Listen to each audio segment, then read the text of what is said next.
Captains, congratulations on winning your respective conference championships and being selected to play in the 105th Rose Bowl game presented by Northwestern Mutual.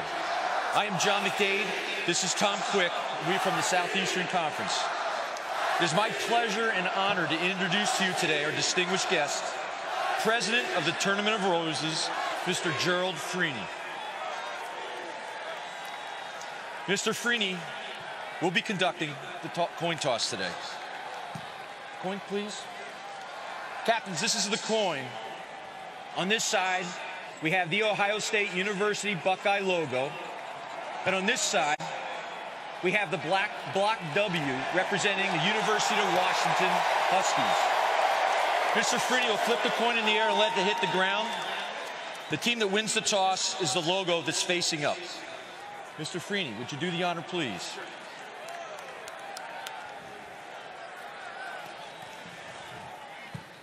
I have the block W for Washington facing heads up. It is your choice.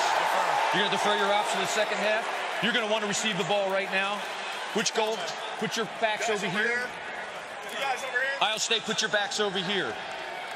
Washington has won the toss, is deferring their option to the second half. Ohio State will receive to begin the game. We'll see the showcase matchup, the Ohio State offense against that rugged Washington D champions. His farewell game, his Rose Bowl debut. Urban Meyer is with Tom Rinaldi. Chris, thank you very much. First time in the Rose Bowl, last time coaching this team, the Buckeyes. What's going through you right now? Kickoff return. Let's get a couple first downs, played the field position game against a very good team. Final message to your team. What was it, Urban? Well, it's always, like I told you earlier, it's a game one. Tackling and turnovers. Especially early in the game, we're going to have to get some first downs here and take care of the ball. Enjoy it. Thanks. Enjoy it if you can. Have one more point than Washington. That'll, in large part, shape how he feels about his one and only Rose Bowl experience, won't it? Well, you can see he's doing everything in his power to put the whole Urban Meyer coaching his last game on the back burner. Just telling Tommy there that, hey, it's kickoff return, field position, game one mentality. He's been preaching that the entire month of December, getting his team ready. When you have such a long layoff, that's what you do. You talk about game one approach like you're breaking camp. The lefty, freshman from Northern California, Peyton Henry, will boot it away for the Huskies. Typically, his kicks are not quite deep enough to prevent a kickoff return. So we'll see if the Buckeyes can make an electric play to begin. Demario McCall, sophomore from Ohio, is the deep man. On this picture-perfect day in Pasadena, an old-school Rose Bowl, the Huskies and the Buckeyes.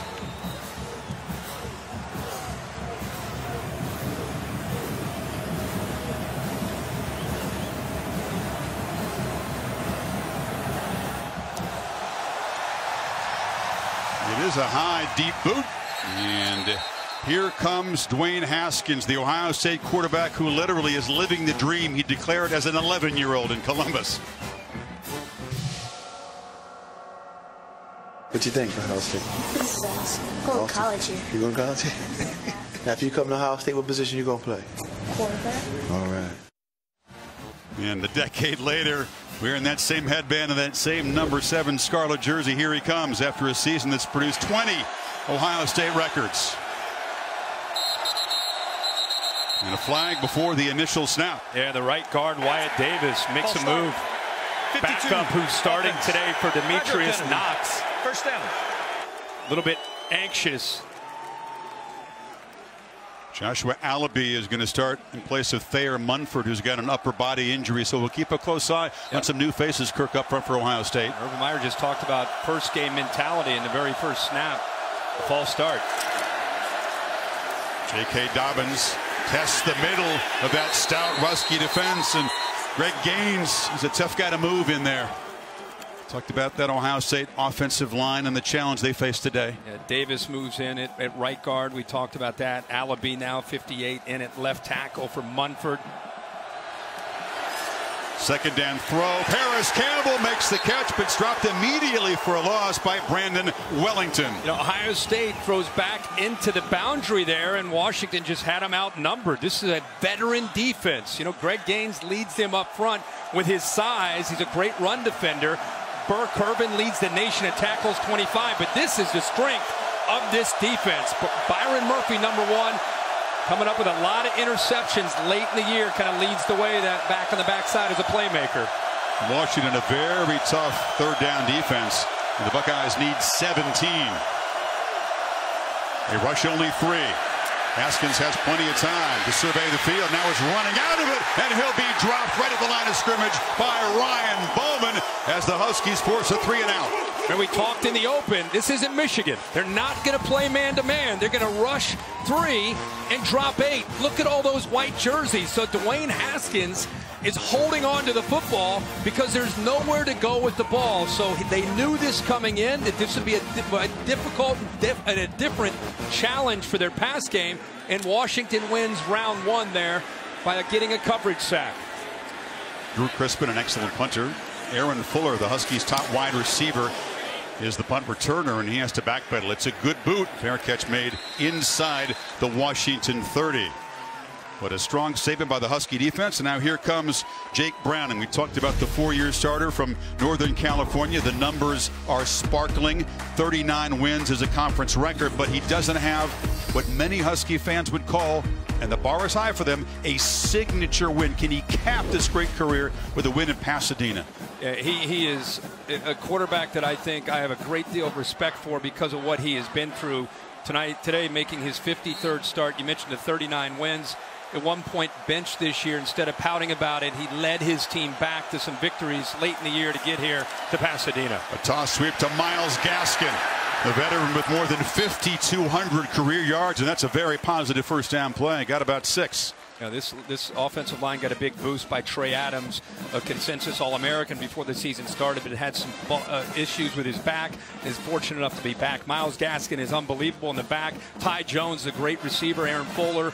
You're also going to see eventually Hunter Bryant, number 1, who's healthy and is a very tough matchup as a tight end with great speed. On 2nd and 5, it's Gaskin out of the backfield. Immediately is swarmed under and dropped for a loss all the way back inside the 30. Jonathan Cooper was there in a hurry. Yeah, Jonathan Cooper there making a big play. Draymond Jones, who's already declared he'll be heading into the NFL, decides to play in this game. Chase Young, number 2, when Washington throws, keep an eye on the edge. He can get after the quarterback. Here's the secondary. There have been some issues at times with the safeties and run support. They'll have to be very consistent today against Myles Gaskin. 6-yard loss creates a 3rd and 11. Salvon Ahmed will rotate in with Gaskin throughout the day. He's to the right of Browning. Terrific receiver out of the backfield. Buckeyes move around pre-snap and bring pressure. And Browning takes his shot. Almost a diving attempt there. Andre Bocelli, who's been the hot hand in the receiving corps the last couple of games. Sean Wade in coverage, and the Huskies go 3-and-out. And Bocelli is capable of making plays. He's their big play threat. It came off of the coverage late by Wade. Almost comes up with a circus catch. And Washington, if you've watched them this year, if you're sitting at home and you're a Huskies fan, you know they've not had a lot of success throwing the ball downfield, and they know they have to do that today. Joel Whitford, the Aussie, boots it away, and the fair catch is made. And Ohio State's second possession will begin from their 23-yard line.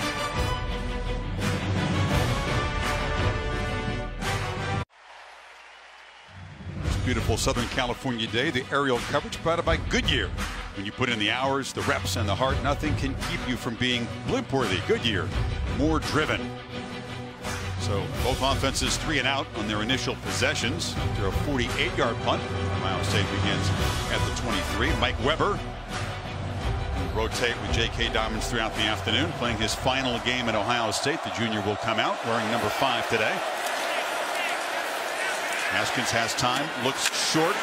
Paris Campbell slips a tackle and skips out of bounds for about 4 yards. He's one of our Chick-fil-A impact players. Yeah, Paris Campbell leads a experienced group of wide receivers. He's going to have to make plays after the catch.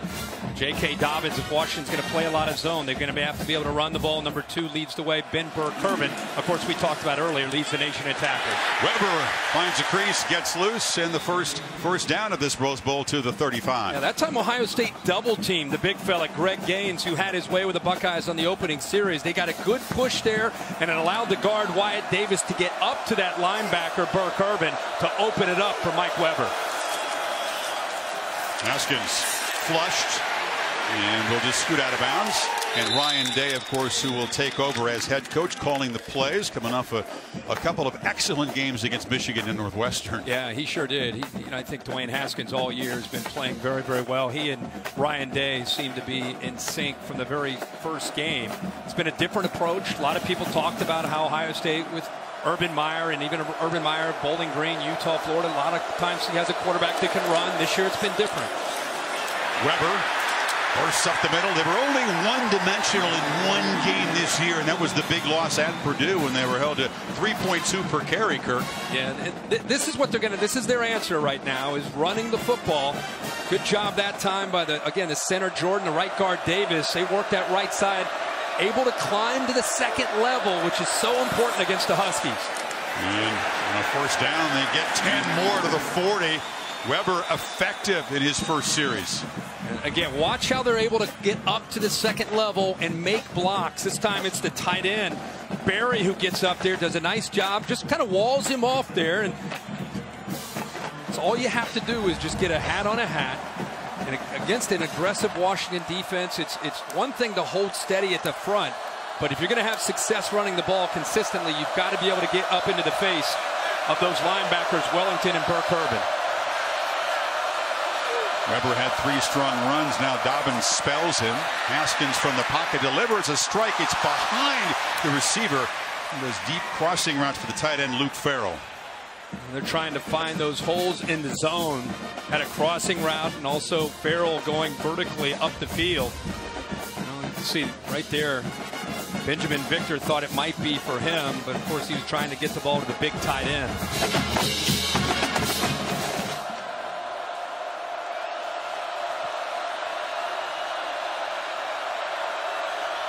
Haskins plenty of time to make changes at the line. Interesting. He makes a change, and then Washington with McIntosh, the safety, makes a change. It's a play action pitch to the far side. Inaccurate throw. It's a rarity from Haskins off the hand of K.J. Hill. The last pass, you're just not used to seeing him throw a ball that's not accurate. Watch how he rushed this, though. He saw what he wanted. He's trying to come off the fake and get the ball out as quickly as he can. I think he might have lost control of the ball there because on the play fake to Dobbins, it looked like the ball may have hit his elbow, and he didn't quite have control of it when he threw it. These guys just forget about the laces, don't they, when they try to get it out.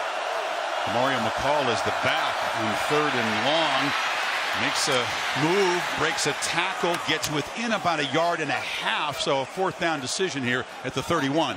You know, they are in plus territory, and right away they send a couple big tight ends in. Urban Meyer not hesitating, confident he can get a push. It was a 3rd down call with 2 plays in mind, don't you think? Sure. It's Weber in the pistol.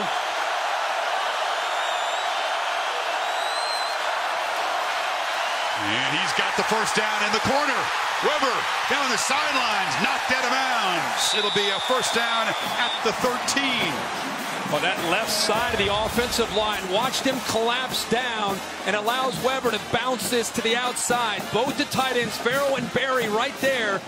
And I'll tell you, you got 2 quality backs from Ohio State, Dobbins and Weber. They keep them fresh by rotating them both in. Both these guys have NFL futures. And Weber, young man from Detroit, fired up to be here playing in this Rose Bowl game. He's gobbling up yardage, Kirk. Runs of 9, 14, 10, and now 19 on this drive. They fake it to him, and the ball is batted down at the line of scrimmage nicely. That's Bartlett, the linebacker. Bartlett did a good job staying home. Ohio State just trying to hope that he would maybe kind of fall into the inside off the play fake, and instead he kind of sat back, and he knew he could not get to the quarterback, Haskins, and instead he just waits, and then patiently goes up, and he times that up perfectly and knocks the ball down. Haskins across the middle, touchdown! Wide open is Paris Campbell, and the Buckeyes score first.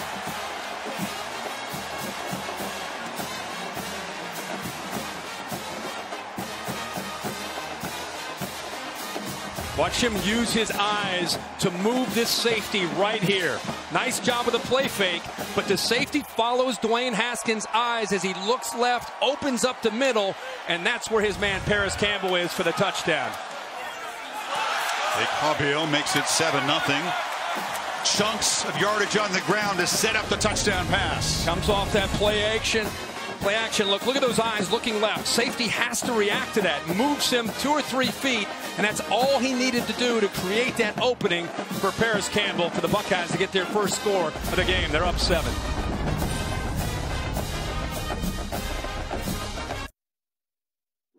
The Rose Bowl game is presented by Northwestern Mutual.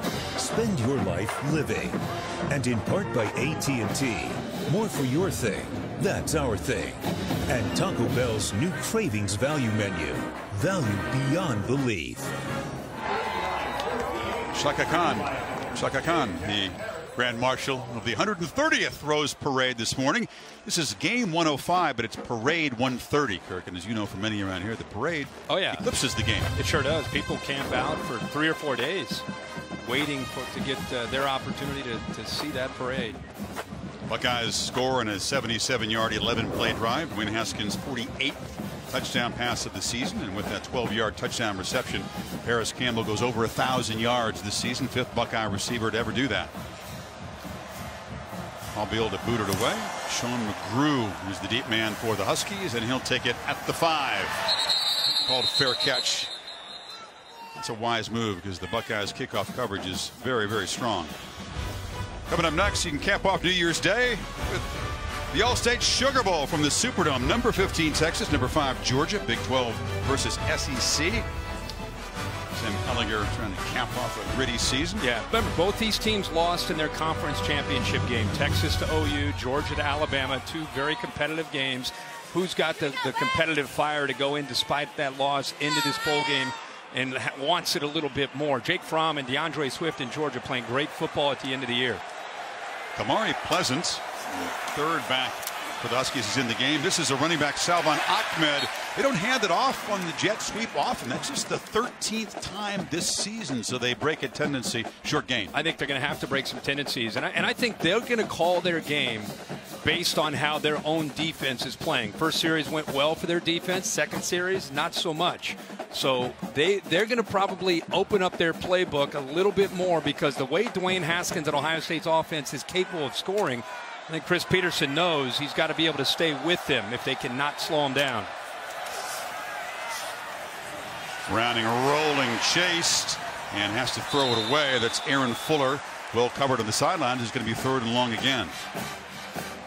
The last thing Washington wants to do is dig themselves a hole in this game and all of a sudden get into predictable play calling where they have to throw the football against a very talented group of pass rushers from Ohio State led by Chase Young and Draymond Jones.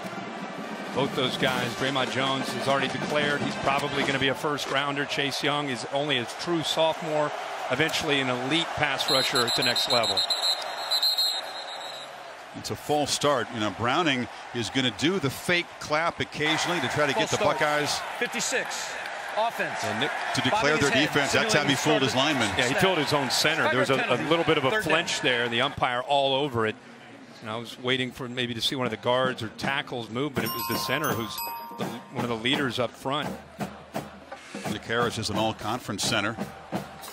6'1". I mean, they list him at 6'1", and he might be shorter. He's long arms, incredibly athletic, and he and Jake Browning have a great relationship, like most centers and quarterbacks. Wide receiver screen. Bocelli breaks a couple tackles, but because of that penalty, Kirk, he stopped short of the first down by Jordan Fuller. And here comes the punt team. Ohio State rallying to the football there. Kendall Sheffield the first to react to force Bocelli back inside, allow the rest of the Scarlet jerseys to chase him down short of that first down. Keep an eye on the punting. There's an 8-yard per punt net average edge for Ohio State. Huskies net average is 34 yards. That's not very good. Whitford, a nice boot his first punt. This is a less aesthetically pleasing one, but A.J. Hill comes up, makes the fair catch, and Ohio State already up a touchdown. Back to work after the 39-yard punt.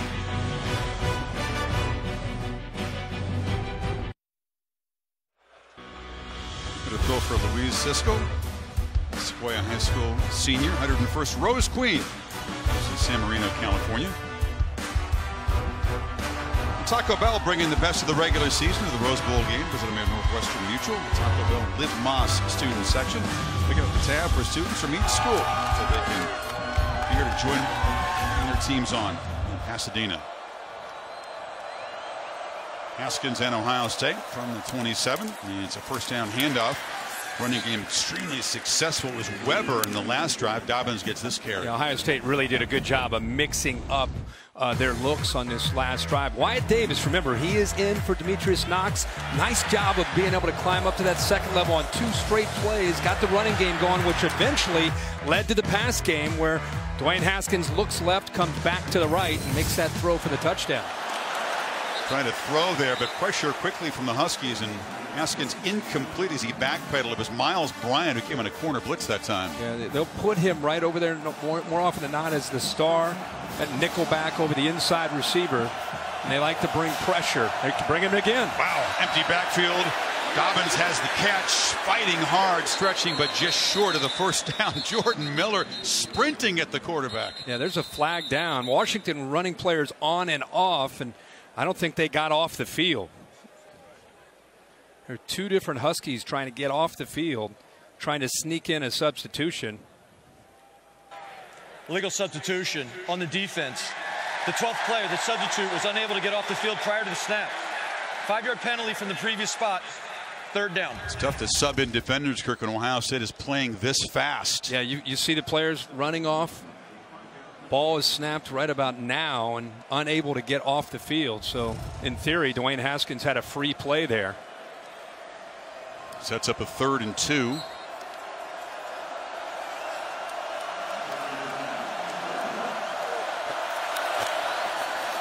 It's a keeper, and he's wrestled down for a loss by Benny Potoa'e. He's reading this, Chris. Kind of a surprise. Dwayne Haskins not known for his ability to run the read option, but that's the read. If he collapses, you pull it out. If he stays wide, you end up handing it off. So keep an eye on that right there. He kind of showed he was going to come down, and then he came back out at Dwayne Haskins. He fooled him, and the Buckeyes have to punt. Potoa'e, his first name because he was born in Fort Benning. Comes from a military family. So Crispin, it's a punt as the Huskies, even though it's early, they get a much needed stop with their offense struggling. Very high boot, no chance at a return, and the fair catch made by Fuller. ESPN Plus is your home for more sports, more schools, more conferences, more ESPN. Start your free trial today by downloading the ESPN app or visiting ESPNplus.com. All right, Kirk, so Ohio State's defense has been stout the first couple possessions. What can the Huskies and Chris Peterson look to do to get the offense going? Oh, they just have to stay with their game plan, which is running the football, and they've got to get Myles Gaskin going and giving Ohio State's defense some things to think about with formations and different pre-snap movement. Try to get Ohio State to kind of bust a gap and try to hit a big play on the run game. It's play action with Browning rolling out and flips it across the middle. That's a diving catch made by Jordan Chin, a seldom used sophomore. Boy, Jordan Chin does a good job on the back side of this and give Jake Browning a lot of credit. I thought he might just throw this ball away because there was really nothing on the play side. And right before he decided to just throw it away, he happened to look to the backside and he found Chin breaking free behind the linebackers. Good effort there to go out and make that play. See, Kirk, if the Huskies can find those mismatches against the linebackers. This is Gaskin running for his life, breaks free and battles back for just a 1-yard loss. Malik Harrison was there in a hurry. So Ohio State plays man-to-man, and until Washington makes them feel that they need to fear the vertical pass game, they don't fear it. So they're attacking the line of scrimmage.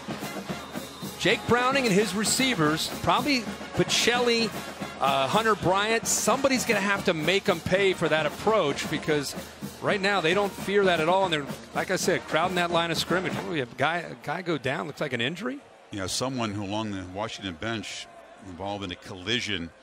I believe it's someone in the chain gang. They're looking at him seated on the bench there. Here's the collision again. Keep an eye on Gaskin. Goes out of bounds. Now he took a shot and then appeared to hit the bench. Sean McGrew is the tailback on second down. He's got the pitch. Again, quick penetration. McGrew, shifty back. He's a sophomore, only 5'7", 174, but he's quick. He is quick, and he got a great block by Bocelli. He'll come from your left to your right. Watch 5 right there. Picks up the safety right there. Jordan Fuller, who is trying to come up and run support. In 3rd and 3, they play quickly. They get the ball to the edge to Bocelli. Had a chance to break a big one. It's enough to move the sticks for the first time, get the ball to the 50. Yeah, Pete Werner blitzed, and Jake Browning saw it and got the ball out on a run-pass option. They had 2 to block and 1 to catch. Smart move by Jake Browning to flip that ball out there quickly to give him a chance to run with blockers in front. Yards after the catch, such a theme for both offenses. Huskies have had very few so far. They're very patient with the running game. They feel like if they can feed Gaskin a lot, 25, 30 touches a game, Kirk, that he can bust a couple against this defense. That's who he's been his whole career. He'll go for 2 yards. He'll go for 3 yards. Next time he gets it, he'll go for 5, 2, 3, and then he'll hit one for 30. You know, that's just kind of his style. Patient runner, patient offense, and he'll have to use his vision. Like I said, Ohio State not fearing that vertical pass game, really crowding that line. 4 consecutive 1,000-yard seasons for Gaskin, first in Pac-12 history. They fake it to him. Browning harassed, spins back, and takes the long way, but makes a first down inside the 40. That was fun. Tough Borland finally delivering a hit on him. It's fun. What it is man-to-man coverage, and nobody there to pick up the quarterback, who eventually gets away from Draymond Jones. You can see there's no one left. Look at it. Tough Borland has his back turned because he's in man coverage. This is Gaskin trying to outrun some defenders, makes a cut, and now the Huskies get the run game going. Arnett, the corner, made the tackle, but it's another first down. Yeah, they pick up some blocks out on the perimeter. These receivers do a good job of blocking. Now they've got the tempo going, and Ohio State's defense a bit on their heels. Again, pitch it to the edge. Fuller hit hard, knocked down after a 4-yard gain. You don't think of Washington and tempo, do you? They're employing it early. They're going fast here, but they are run pass option. Pete Werner keeps blitzing from the field. They keep getting 2 blockers with 2 defensive backs, and they're taking it every time. Buckeye defenders barely get off the field before the snap, and the flag in the pit here. False start. 51. Offense. 5-yard penalty. Second down. Guard Jackson Kirkland on the second false start in the early going for Peterson's O-line. Yeah, the attack there by Browning, doing a good job of mixing it up. Kind of 4-year starting quarterback in command. Talked about the patience of this offense, but he's made some plays throwing, also scrambling, but also recognizing opportunities in their run pass option game. Bocelli, the wide receiver, motions out of the backfield. Browning looked that way, now has to escape the pressure. Trying to make something happen on the move. There's a flag down. It's going to be a hold on the Husky offensive line, and this run will be called back. It was a pretty obvious one as Browning was trying to break free. 72. Offense. 10-yard penalty. Second down. That's Trey Adams. Talked about him earlier, back from a back injury where he didn't play most of the year. Was able to come back the last 3 games. Started in the Pac-12 championship game, and he holds on to Malik Harrison right here in the middle of your screen. Gave Jake Browning a chance to get outside and around him to pick up yards. But Ohio State right now not accounting for the quarterback on the scramble. Instead of being inside the 15, penalty moves the ball back outside the 35. Ahmed is the back. He's got it in the flat, trying to get a block. Does. Shows his quick burst. He's a sophomore from right across the lake from the Huskies campus in Kirkland.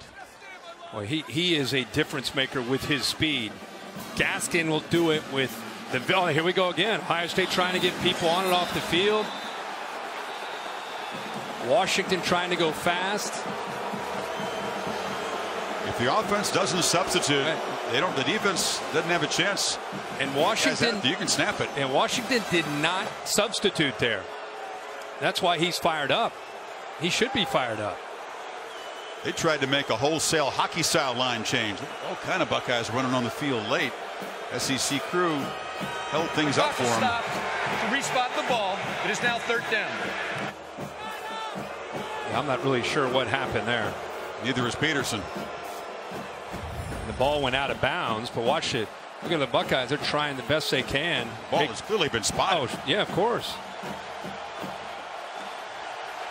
After all that, 3rd and 11, and they are not in field goal range for Henry. Slant complete. Bocelli knocked down short of the marker by about 3 yards. Yeah, take a lot of field goals from this range. They're going to give it a try here. Picked up enough yards to maybe give their kicker some confidence that he can make it from here. Henry is accurate, but he doesn't have a big leg. He did not attempt a field goal in warm-ups longer than 43 yards. This is shorter than that by a few. Freshman lefty from 38. The Huskies on the board.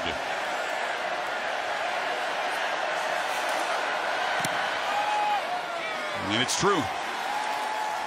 So Washington drives at 55 yards in 11 plays and almost 5 minutes. 7-3 Ohio State.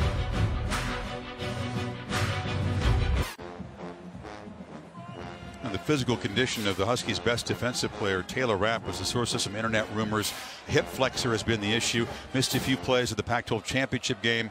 He was warming up. He was out there briefly in the first series, Kirk, but as the sack leader of this defense, junior safety with an NFL future, if he can't go and contribute, that's a huge loss for that defense. Jimmy Lake, their defensive coordinator, told us the quote was the smartest college football player I've ever coached.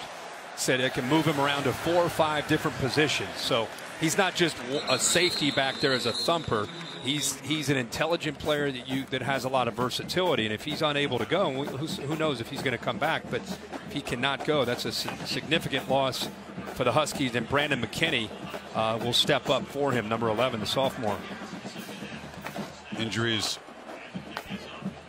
It's always super secret this time of year. He was trying to practice, warmed up, as Maria Taylor reporting, was out there the opening series, but apparently not good enough to go at this moment. And they're playing with 5 defensive backs on almost every snap because of the style of offense that Ohio State is playing.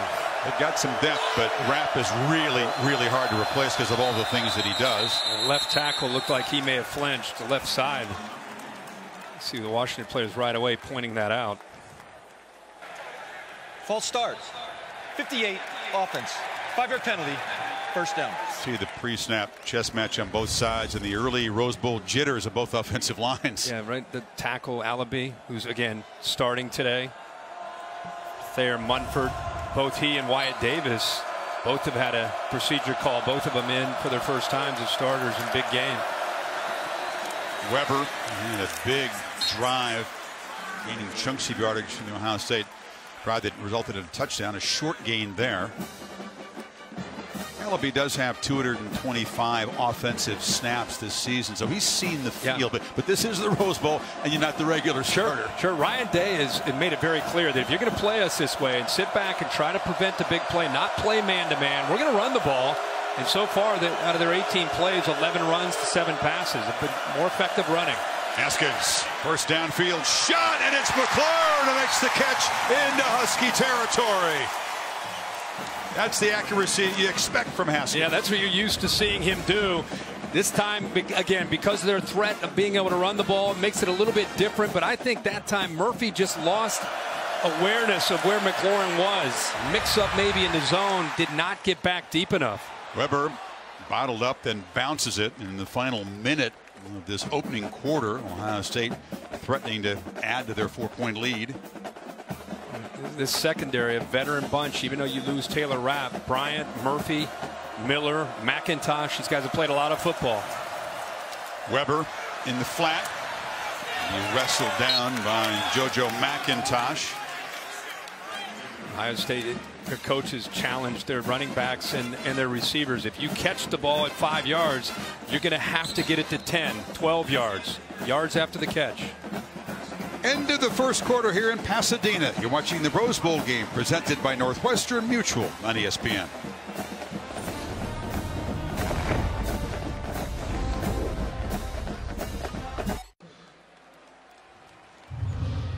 Beginning of the second quarter at the Rose Bowl game. Ohio State on the march. First down at the Washington 36. Moved it 39 yards quickly in 4 plays. Dwayne Haskins 5 for 9, only 54 passing yards in the first quarter with a touchdown to Campbell.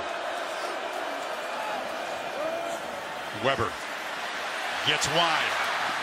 And he's going to be knocked out inside the 30 by McKinney, who's backing up Taylor Rapp. It'll be a 3rd down. Washington trying to rotate bodies. I was watching DJ Beavers there trying to use his run pursuit angle to try to get to Mike Weber, and he looked like he was slowed. I don't know if he may have pulled a muscle or something, but he definitely was not at 100%. Already down with Taylor Rapp, who's not out there playing. We talked about the importance of defensive back depth. They don't take that 5th DB off of the field often, and wouldn't expect to against Ohio State. Junior from Culver City, California. Beaver is one of those guys that rotates in behind Ben Burkervin. Top tackler on this defense by far. So Ohio State comes out and they show kind of what Urban Meyer and Ryan they were hoping they would show, which is an excellent run-pass balance, really running to set up the pass, which is a change from what we've seen a lot of the year. Well, and it has everything to do with the way Washington's defending them. They are relying more on their ability to run the ball, but with Dwayne Haskins' accuracy, it's only a matter of time until they use that running game to set up that lethal downfield passing game that Ohio State has seen all year long. Washington, you have your veteran leader and Rapp down. You're going to have to hope, if you're a Washington fan, that they're able to hold up front against the run and try to do the best job they can of getting pressure. An area that's not been a strength of theirs all year, pressuring the quarterback. Can they do something to affect Dwayne Haskins when he does drop back to throw? You see Beavers being helped off, and of course those red zone possessions, finishing with 7 and not 3 is so huge. The Huskies a nice march in that first quarter, but had to settle for a field goal. See if Ohio State can find the end zone again.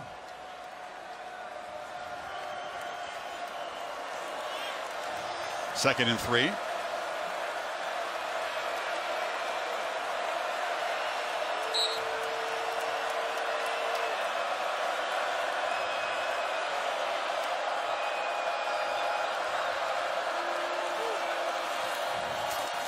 Weber hit and dropped for a loss. It was quick penetration right away by Bowman, and then Joe Tryon cleaned it up. Yeah, they do a good job on this counter play as Ohio State is trying to get the ball run out here. Watch how quickly they're able to come down and blow that up. And even from the backside, as you said, but Tryon is there. Talented young freshman. Husky crowd trying to make some noise on 3rd and 3. Haskins slips it, and it's caught by Dixon. First down at the 20. Kind of a quick sidearm release. And this is probably the most impressive thing about Dwayne Haskins. Most quarterbacks have to step in a throw and make it. See, he can fall back and still whip it. He just flips that ball with his wrist and still the accuracy.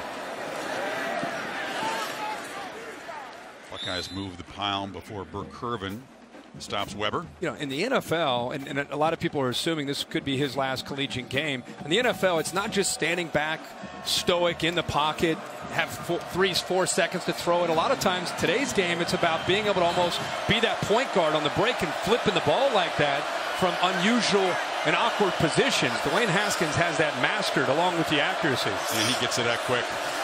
Haskins backpedals now, has plenty of time to throw, but just drops it off short to Dobbins, and the running back is hit after a short gain by Wellington. It will be 3rd and short. I was watching him on the field before the game, just laser after laser, every throw just right on the money, and he was right around the 50, and I just said to him, hey man, what's the key to accuracy? I mean, you don't miss.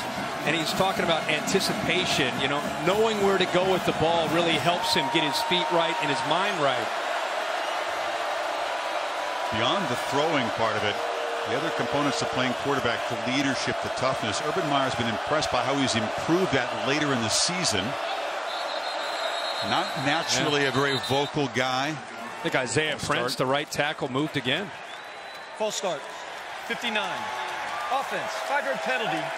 3rd down. Interesting to see. Meyer said that he shared with Haskins, you see the penalty again, the video of Kobe Bryant on leadership. And you don't have to when you lead guys, you don't have to have them love you. You just have to have them respect you, right? Absolutely. I thought that was fascinating to hear that Dwayne Haskins said, hey, Coach, I want to have maybe just a players-only meeting. And Urban Meyer said, no.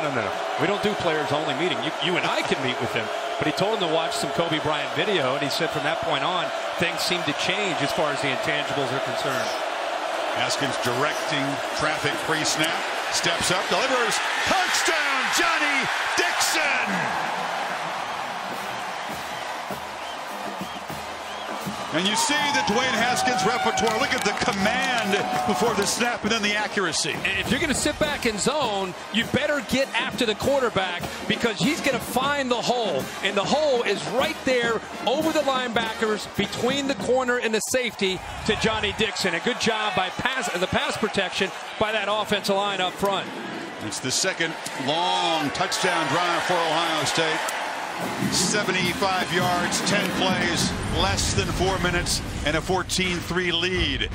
Haskins, third in the Heisman voting, playing his last game, we think, as a Buckeye, has been sharp in Pasadena so far.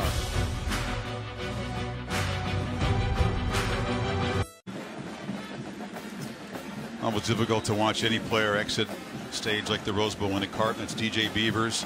Applause from the Husky fans and a wave to them. With the junior linebacker from Culver City who backs up the very busy Ben Burr-Kirven. There's to be done for the day. Ohio State's offense has been clicking.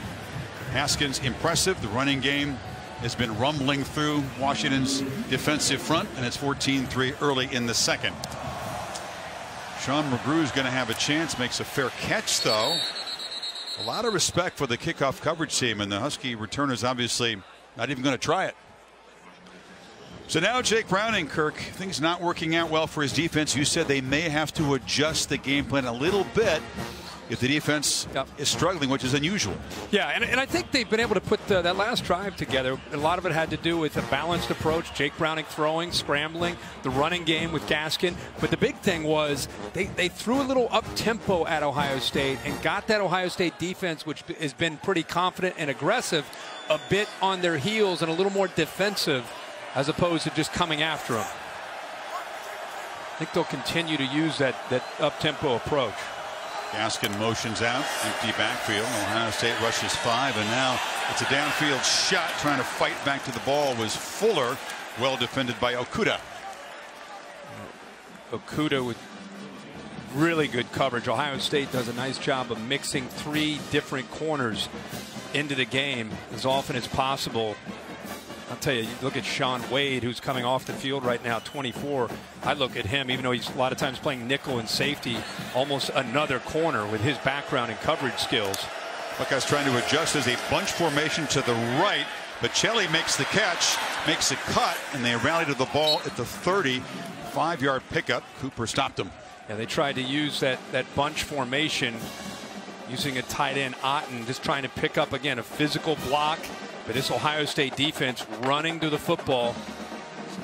Leverage. Remember Urban Meyer talking about how important you play a game after a long layoff. Fundamentals, tackling, sometimes is missing in bowl games. Really emphasize that in their prep. He's gotten the fast start from his team that he hoped. Huskies need 5 on 3rd down. Browning has protection, a long throw, and Fuller makes the catch, and they'll move the sticks out across the 35. That's a nice throw. Timing here by Jake Browning. Gets the ball out there to Fuller, who's probably the best route runner. He just kind of got behind Ty Jones, who kind of was just set up there as using almost a little bit of a screen there to get to the room he needed. Another throw on 1st down. It's a play action catch made by Ty Jones, tall receiver. Sophomore from Provo, Utah. Here comes that up-tempo approach I talked about, where you try to get Ohio State a little bit confused, try to get them out of their assignment. It's a keeper by Browning, and he ducks down. It's enough to move the sticks again to the 47, ducking under the tackle of Brendan White. You know, this isn't an offense like Ohio State with Dwayne Haskins, where in the blink of an eye they can score. But it's multiple. They do a lot of different things because you have a quarterback making his 53rd start. Now Browning, inaccurate throw way behind Bocelli. Yeah, and the way they try to make up for a lack of big playability is that what they, to me, is the RPO game, the run pass option, which the quarterback has great awareness. He'll do one of these things where it's a run play, but he sees a corner that's soft in coverage by 10 yards, and he'll just take the ball and snap it out to a wide receiver and throw it and pick up 7 yards. So they're efficient. They do it in different ways, but they don't quite have the big playability without guys like John Ross from a couple years ago and Dante Pettis from last year. That's the area that they're probably not the same from where they've used to be. Deep handoff. No way to fight back to the line as Tyreek Smith drives him out. It is so difficult in modern college football to succeed offensively without those big chunk plays. Yeah, you're right. You're right. How about 11 here? Tyreek Smith, the freshman out of Cleveland, keeping his outside shoulder and arm free, getting off of that block by a senior and True Sample, the big tight end. They ran that back into the boundary, and because of the way Smith played that, keeping that left arm free, there was just nowhere to go for Gaskin. Really good play by the young freshman. Miles just 19 yards in his first 5 carries, and now in 3rd and 10. Huskies trying to get a little closer again. It was Browning, the veteran. Prior to the snap, offside, 67 defense, contact in the neutral zone. He drew Landers offside, but it's that down. fake clap. It was hopes can draw Buckeyes offside. I think it was actually a hard clap. I think he told everybody to kind of freeze, and it was a very hard clap, and I think that's actually, you know, what drew them off. It's a word that he uses. It's a key word that indicates to his guys that the clap or the fake clap is not the signal to snap it. So now 3rd and 5. Especially on 3rd down. So effective with Ohio State trying to get into that backfield. Browning back, pedals, surveys, and it's broken up beautifully. That was Okudah coming in front of Fuller, and it's 4th down. I'll tell you the best thing that Okudah does here, he's playing man-to-man. Crossing route, watch how he has to avoid all the traffic. There are a lot of bodies coming left to right trying to get in his way. That's what this play is designed to do, but he does a great job of avoiding the traffic and then the awareness to get the left hand up and knock that ball away. Ohio State spent a timeout. They were discombobulated. Washington had the offense on the field there, not the punt team on 4th and 5. Ohio State desperately needed a timeout to talk about it.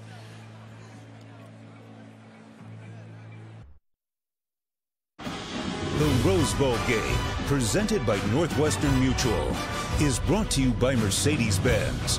The best or nothing. Chick-fil-A Catering. It's the little things that take the stress out of the holidays. And Capital One. What's in your wallet? We'll salute members of both teams and the mascots who got together yesterday at the Community Enrichment Center and at Fletcher Square in LA for a project to benefit the Goodwill Southern California's employment programs for folks with disabilities and disadvantages. Jake Browning as a pooch punter, he's got 13 on his career, but you can't take a chance if you're Ohio State in that situation. You take a timeout, so Peterson gets the Buckeyes to burn one before the punter Whitford comes out. And the Aussie, it's a knuckleball, which doesn't get the kind of bounce he was hoping for. Goes sideways and out at the 22. Hope you'll join us up the coast in Santa Clara. The College Football Playoff National Championship game. The Tide and the Tigers one more time. Round 4. Number 1 against number 2. Of course, it's Bama leading 2-1. Smothering Clemson in the semifinal a year ago. Look at those scores starting at the top, 45-40. Great game, 35-31, the last play of the game. Last year, competitive, but Alabama, for the most part, in control most of that game, and now we get another opportunity to see them go head-to-head. Haskins from the 22 has time in the pocket and has Campbell on the near side, but a nice play by Miles Bryant off the corner to make it a very short gain. Again, Washington trying to keep the ball in front of them, trying to rally to the ball. Miles Bryant, the junior, 5'8", 182 pounds, right here from Pasadena. Plays with a chip on his shoulder. It's a low throw. Jimmy Lake, the defensive coordinator, who also coaches the defensive back, saying he was hoping Ohio State's wide receivers, Kirk, would see on tape all the big hits that they have delivered, and that might get in their head a little bit. Urban Meyer says, I'm going to tell our guys that. Right, they were hoping to see some of those crossing routes that Ohio State had success with against Michigan. But like I said, because of the style of defense Washington plays, it's a very different approach for Ohio State. They're trying to find the holes in the zone. although they're showing man here. See if they bring some pressure. Empty backfield on 3rd and 9. They're showing a blitz look up the middle. Yeah, corners are up tight. Dwayne Haskins sees it. That's why he's making these checks. Got to hurry, though. And now, was there a flinch? The right tackle moved. Ohio State, Isaiah Prince. False start.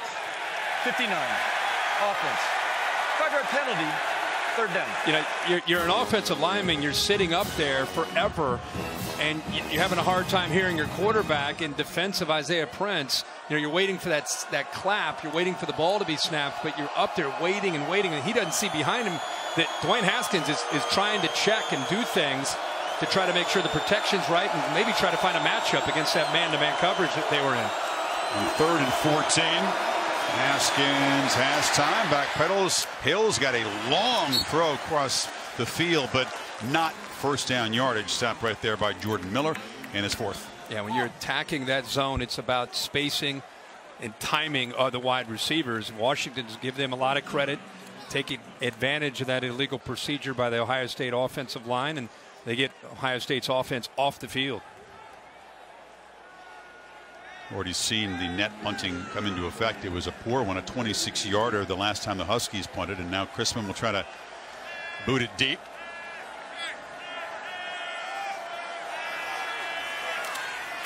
Washington aggressively comes after it, but Chrisman does boom it back to the 20 and hit immediately. Fuller dropped. Ohio State's coverage sprinting down the field despite the deep kick. And they use starters like McLaurin, a captain on that coverage team. All coaches take pride in special teams. They want to do a good job of their coverages. But Urban Meyer, he coaches that himself. They net 51 on that punt.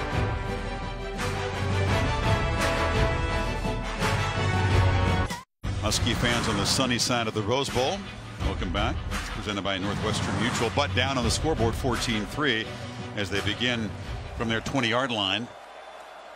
Not the offensive start that Jake Browning hoped for. It's been tough sledding against an active Ohio State defense. Another chance to throw it on 1st down. One to flip it back. Now has to just fire it into traffic. Very dangerous. It's actually batted down by Hilbers, the tackle there. Yeah, see a flag come in because of Hilbers going up and getting his hands on the ball. He was so desperate to knock it down before an Ohio State player intercepted it. This is what's killed Jake Browning this year. Guy has started 53 games. The play's not there. He's got to abort and throw it away. Get rid of it. Instead, he throws it up in play where Ohio State's defense can make a play on it. You understand the instincts by the big tackle, but that's an illegal touch. He can't knock the ball down there, but it's better than an interception, I guess. Illegal touching. Ineligible player number 70 of the offense was the first person to touch the forward pass. 5-yard penalty at the previous spot. 1st down. Correction. Ohio State is electing to decline the penalty. 2nd down. So Werner was in the neighborhood. I guess the big guy felt, I'll take the penalty, but better than the pick. Yeah, but watch Jake Browning. I mean, he sees the screen. Ohio State has it covered. Now he's trying to improvise, and instead of throwing it away, he throws it away, but in play. When those kind of plays have cost him this year, and that's why he has 10 interceptions on the year. Now it's a short throw again, and hammered immediately as Bocelli by Kendall Sheffield, who's known more for his speed than his hitting, but a nice play there. DeMaria Taylor on the Washington side. Well, Chris, you mentioned that Washington hasn't had the start on offense that they want, but Jake Browning is doing everything he can, at least emotionally, to be a leader on the sideline. He's going up to every single player on offense and saying, okay, we're going to use tempo. You know, they can't slow us down. There's a way that we can still win, trying to keep their mind focused on the task at hand. But you can see it's very difficult as they're climbing an uphill battle right now, guys. Chris, this is the guy that's got to make a play right here, Hunter Bryant. No catches by the Husky tight ends at all today.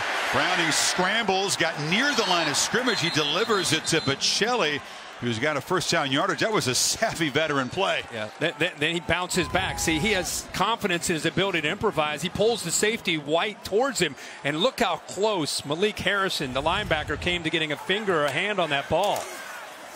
At 16 yards there, Bocelli makes a catch, gets a block, has some space, and is into Ohio State territory. The leadership on the sideline, you like it. Browning's going to have to make plays to really spark the offense. Yeah, absolutely. They don't have that vertical stretch, and so I think at times he feels and he presses because he's trying to make some big plays. Looks left. It's a slant. And it's an easy catch by Ty Jones, who's been involved in this first half. Now they went 3 receivers into the boundary trying to catch the defense's attention, and he goes the other way. Makes a nice throw there on 1st and 10. Gaskin bounces off a tackle, and they move the sticks again to the 38. Just kind of slowly, methodically moving the football. It's very, very tough, as you said, in today's day and age to be able to be consistent running this style of offense. Quarterback has to be incredibly efficient. Fuller. They were trying to block the edge, but just getting shoved backwards was the tight end, Hunter Bryant. Not the most physical guy, and that blew up the play. Ohio State's defense is zeroed in on the quick throws because they've been burned a couple times by those kind of look passes, and as soon as they see that look, immediately you see the defensive backs trying to get off of blocks and chase that down with good team pursuit. A variety of formations on this drive as the Huskies are struggling to create some kind of big play. On the delay, they hand it to Gaskin, who gets absolutely nothing. Well, you want to know why Draymond Jones is coming out early and going to go play in the NFL? Because of this move right here. Watch how quick he is. Shoots through that gap.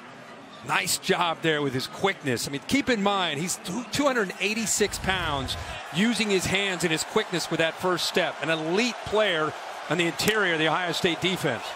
They knew that battle was going to be key, Kirk, against number 56, the center, Nick Harris. Jones got him that time.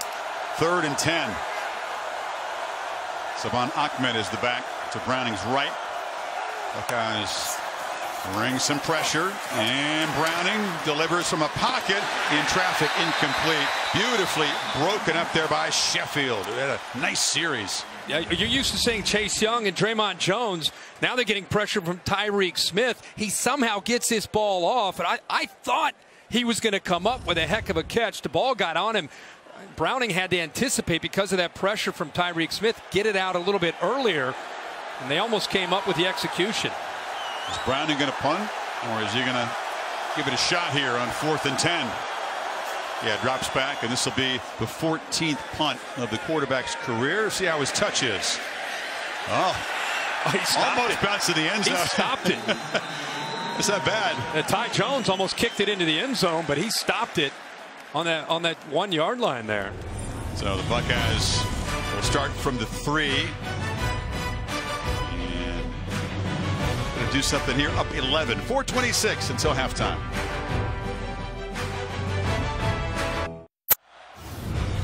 See a great call by this SEC crew. Watch the hand there of Jones. Watch the pinky.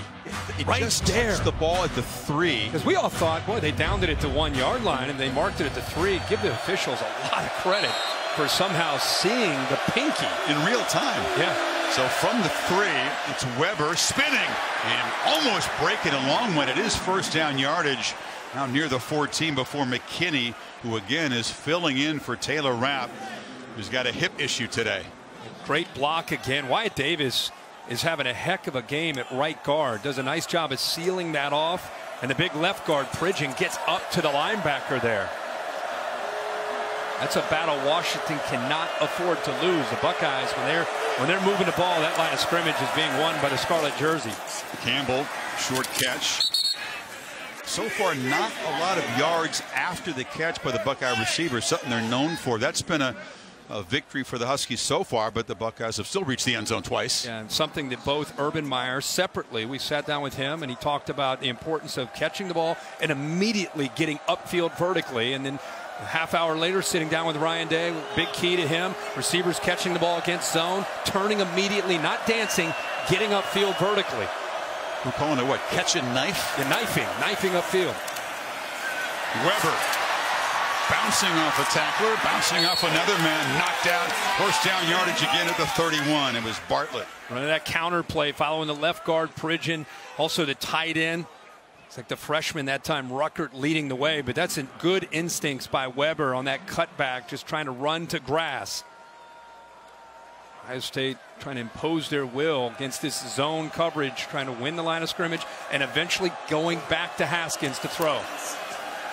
Wayne looking to pitch it again. Has time and lofts it downfield for McLaurin. Jump ball incomplete. That one was underthrown, and Miller had a better chance to catch it than the receiver. Yeah, the reason he couldn't get as much on that ball is because there was pressure. He did a good job with Shane Bowman with a big body. Middle of the year, he started to get healthier, and Seven Haskins unable to really get the follow through to get the velocity on the ball, and almost intercepted there by Jordan Miller. It was McLaurin using a DB tactic, right? Taking his hand and shooting it up through the hands of Miller.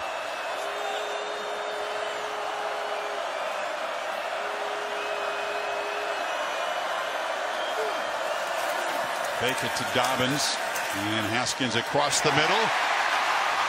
Benjamin Victor had to wait in the ball, but then is able to scoot into Husky territory. Yeah, Wellington right here just doesn't get the depth that he needs to, and Dwayne Haskins recognized that and throws it to the lengthy Benjamin Victor. Dobbins dances up the middle and then lowers the shoulder inside the 40. It's another first down. Again, they come right back to the line of scrimmage. Nice mix here with Ryan Day. Running the ball. They go and get a nice pass in the zone, and then they come back to that run. Haskins with a pump fake. Wanted a downfield shot. It wasn't there, and now just trying to create on the run and throws the ball into the turf. Looking for KJ Hill. Yeah, well, I'm surprised he didn't take off and run there. He could have thrown it to Johnny Dixon, or he could have just taken off and gotten at least 7 to 10 yards there. Probably the area that Urban Meyer feels that Dwayne Haskins grew the most was the Maryland game, when he had a chance to have to use his legs and improvise in a game where the Buckeyes had to fight to win. You look at those last 3 games against Maryland and Michigan and even the Northwestern game in the Big Ten Championship, 32 of his 73 carries came in those last 3 weeks. He became a much more willing runner. He was reluctant early in the season, not an instinctive runner. He says that's what we got running backs for. Yeah. But he knew what was needed. Yeah, and again, you don't have to run crazy like J.T. Barrett, but that 1st and 10 is an example. You can take off and pick up 5 or 7 yards. He's athletic enough to do that. Final 2 minutes of the first half. Buckeyes need 9 on this third down. 5 receivers. KJ Hill looking to get involved in this plan by Ohio State. Haskins looks, shows the strength, but that's off target, looking for Johnny Dixon, and it's 4th and 9. Are they trying to pooch it down there? Or do they give it a go here on 4th down? I think Urban Meyer with the lead will probably try to use field position late in this first half and pin Jake Browning back. They've won that field position battle most of this first half. No doubt. Crispin has done his job, and he's very good at knocking these punts deep down inside the 10. Keep in mind they've got a couple timeouts as well, so if their defense holds up, if Washington just tries to run and work clock, they may get the ball back. Huskies you'd think, have a long way to go before halftime. They will get the football to begin the second half. That is just brilliant. Backed up a little bit more than he hoped, but that is precision from the guy that also has a very big leg. And Ohio State has really out-punted Washington as well as outplayed them in the first half. Our aerial coverage provided by Goodyear. From the end zone to the uprights, nothing comes between hard work and a goal. Goodyear, more driven. What a beautiful day to fly. Very clear day at the foot of the San Gabriel Mountains. I mean, look at that. The Indeed halftime report. Again, Reese, Des, and David down there in the corner of this beautiful field. Take a look at PlayStation Fiesta Bowl highlights and preview the Sugar Bowl as well. When I used to watch this game and it get dark around 4 o'clock, you turn on this game and you watch it and you're like, where do they play that game? Like, that's Fantasy Island, whatever they're playing that game. Sunset coming up in about an hour and 20 minutes. The field is now all in shadows. Browning gets to Bocelli. Interesting. They're pinned back deep inside their own territory, inside the 10, and you're thinking, all right, they're going to get conservative, run the ball, try to work the clock, and that's where it shows you how much they trust a quarterback making his 53rd start. Give him a chance to throw it. There's a pink balloon that is nice. Snagged out of the air. A leaping play. That's the best. Then he pops it on the back end. Pop. This SEC crew is all over it today. 2nd and 5. They have all 3 timeouts to play action. Pitch down the middle. Dangerous play. Shaun Wade had a chance at the pick as they tried to squeeze it into Fuller. Now Ohio State walked. Oh, you're going back first to this. we diagram this. Yeah, let's get this right here and watch the technique right there. He's going. He gets air. Yes, grab. he did get air. Grabs it at the 10 and then disposes of that.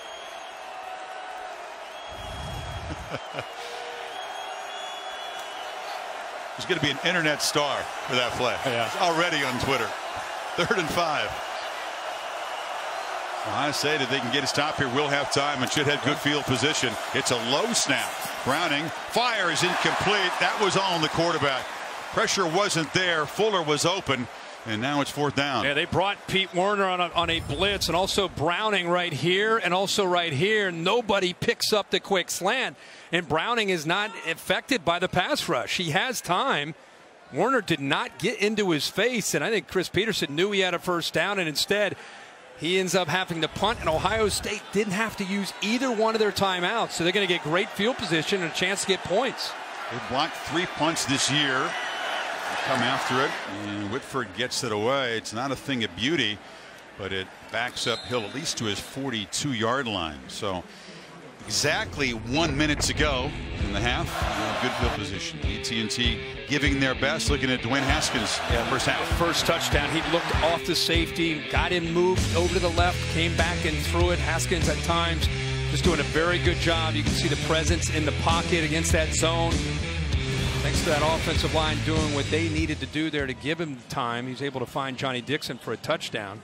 Different kind of game. It's required patience out of Dwayne Haskins because, again, this style of zone defense and kind of a bend but don't break mentality of Jimmy Lake and the Huskies. 13 completions for 124 yards, but the 2 touchdowns. Huskies twist the pass rush, don't get near him. Victor has it. 1st down, just about the 47. And there's an example of trying to make that catch and get upfield. Now Dwayne Haskins in command in this 2-minute drill. And now Haskins has a man open. Campbell hit. And this is just a huge sequence for the Huskies, given how their offense has struggled. And Ohio State stretched this to 21-3 before the break. And now there's really no reason to be urgent here with 40 seconds, still 2 timeouts. Ohio State's going to use one of them. Oh, the Huskies are. They spend one on defense, try to get their heads collected because Peterson knows how massive this sequence is coming up. Yeah, they brought the corner blitz on that last play with Jordan Miller, and they were just outnumbered. Talk about spacing and timing. You had 3 receivers, only 2 defenders. Somebody's going to be open, and instead of forcing him to throw underneath to Victor, the defense came up on Victor and gave him a chance to get the ball thrown behind the defensive back. Just like that, they're deep into Washington territory. Harris Campbell-Kirk has 7 catches, the 1 touchdown. Again, not the huge play, but one of the 5 recent graduates. Total of 11 grads on this team. One of the co-captains playing his last game as a Buckeye out of Akron. It's been a great Rose Bowl so far for Campbell. And Dwayne Haskins spreading the football out. I think he's thrown already to 7 different wide receivers. Something he did against Michigan and also in the Big Ten championship.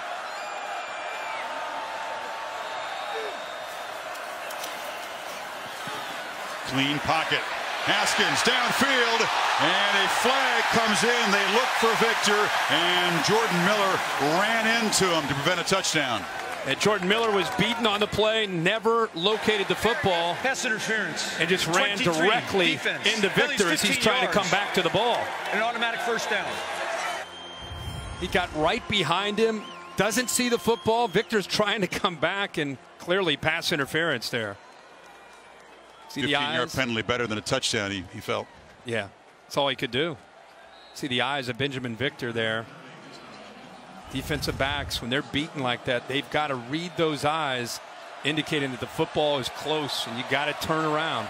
Buckeyes at the 14. They've been 2 for 2 scoring touchdowns in the red zone so far. Still have the 2 timeouts. 5 receiver look. Haskins running out of time, scrambling back, retreating, and will now run. And take a shot out of bounds at the 10-yard line from Bryant. You know, when he scrambles, he's like a younger Ben Roethlisberger. You know, he is a big man when he takes off to run. You got him in Ben's weight class? Young Ben Roethlisberger. Miami of Ohio, first year Ben Roethlisberger. But he's 6'3". He's about 225 pounds. So when he takes off and you're Miles Bryant, he's undersized at 5'8", 182. I give it to you. It's a 40-pound difference. Well, Big Ben now, he's got the beard and dad, he's got kids. It's a different story now with Ben. Dwayne would say, I like Roethlisberger, but don't do me quite like that. Well, Ben, it's a compliment. He's like an oak tree back there. He scrambles in a different way. Second down from just outside the 10. Haskins pitches it short, muscling down near the goal line, but knocked down short is Farrell. Dwayne very close to his 50th touchdown this season. Again, he doesn't lock in on Campbell or KJ Hill or Johnny Dixon. He reads the coverage. He finds who the open man is, and here it's Luke Farrell. I mean, you got to love that about him. He's going to get the ball thrown out to the right. He looks to the left to KJ Hill. He's taken away, and instead he just simply reads the coverage, goes through his progressions, comes back, and anticipates that the big tight end will be open in that matchup, and he's right. Buckeyes now inside the one. They still have the one timeout. 18 seconds to go. Kirk, can you go back to the sequence that you pointed out? Washington had the ball. Peterson chose to be a little cavalier. They threw the ball. They didn't complete passes, so it left Ohio State. I was surprised. Very surprised. Ohio State didn't even use either timeout. And you knew they'd have to punt deep in their own territory. You're going to get the ball in plus territory, or close to it, with your 2 timeouts still. 3 big old tight ends, including number 13 Barry in the backfield. It's Dobbins. But Haskins going to pitch it, and there is touchdown pass number 50. Barry out of the backfield. Buckeyes in command. What a call by Ryan Day. I love, instead of waiting till later, you do it early. You catch the defense napping. Chris, you had mentioned they went to their jumbo look with 3 tight ends. Everybody thinking, okay, they're going to try to really run the ball between the tackles here, but instead they use those tight ends as a decoy and slip Barry out into the flat where he's all alone for a touchdown. They used him in motion just to create a little bit more confusion. He went here, then he came back. He's right here. Just going to simply go out into the flat, see if anybody stays with him. They're thinking run the ball. They're going to run Dobbins. We got him stopped. Nope. Touchdown, Ohio State. 3 first-half touchdown passes for Haskins, and 3 is the season high allowed by the Huskies. You saw smiles from Ryan Day and from Urban Meyer after that call and that pitch and catch. Exactly what Meyer hoped he would see in his final game at Ohio State in his first Rose Bowl. He said wow. Yeah, wow. We're all saying wow. Dwayne Haskins, the man who was a distant third in the Heisman Trophy balloting, he did not appear on 38% of the Heisman ballots somehow. How does that happen? Somehow? 38%. What are they watching? I mean, maybe you think that Tua or Kyler Murray deserved it more, but Haskins deserved to be in New York, and he deserved to be on every ballot. Yeah, you vote for 3 guys, right? Yeah. So perhaps a little chip. Haskins, of course, a redshirt sophomore, expected to come out after this game. And it's McGrew on the return. And the Huskies, when they get the football to begin the third quarter, are going to be down by 18. Tomorrow night on ESPN, NBA Wednesday doubleheader begins at 8 o'clock Eastern time. The Timberwolves take on the Celtics in Boston. Then the Lakers hosting the Thunder at the Staples Center. We know that LeBron is a big Ohio State fan, as a native of the Buckeye State. Do what we do. Excellence, domination at all 3. I always brag about LeBron James, the football player. He's an all-state wide receiver, and I know he's obviously gone to a whole different galaxy in basketball, but telling you, could have been a great football player too. He loves his Buckeyes. And the Buckeyes gain 272 yards in the first half. Huskies only allow an average of 302. So Chris Peterson's team will be in a deep hole beginning of the third quarter. He's with Maria. All right, Coach, as you look to get back into this game, what's the biggest adjustment you feel like your team should make in the second half? Yeah, we need to stay on the field on offense, convert a few more third downs, can't go that quickly 3 and out. All right, thanks for your time, Coach. Now we send it over to Tom Rinaldi with Urban Meyer. Maria, thanks a lot. Urban, about as good a first half as you could have imagined. What's the challenge of playing with a significant lead? There's no challenge. This is the Rose Bowl, and this is the whole, we've been dreaming this our whole life. Not me, but our players, and we're tackling really well right now. That's what we have to continue to do. Tackle. You said game one was the challenge. What pleased you most with the performance? Well, I'm the negative guy. We had 4 silly penalties, but we're tackling and we're taking care of the ball. You win games when you tackle and take care of the ball. Appreciate it. Good luck second. Those are the Chris. 2 things, Kirk, that he was hammering on. Take care of the ball, no turnovers, tackle well. They certainly have. Myles Gaskin, 24 yards in the first half. That tells you about the tackling. Well, the Indeed halftime report is coming up right after this message. Is 21-3 Ohio State at the break.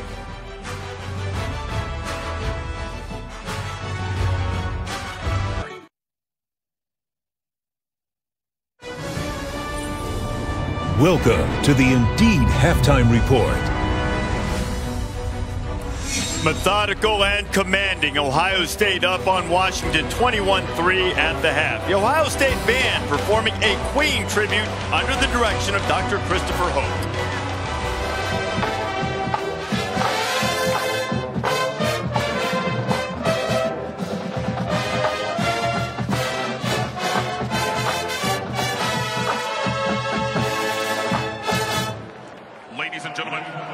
Has come for us to leave you all behind. But before we end our rhapsody, do you see the little silhouette of a man?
They call themselves the best damn band in the land. Their team is performing like the best one on the field. Ohio State up on Washington at the break in the Rose Bowl. The Washington band when you come back to Pasadena.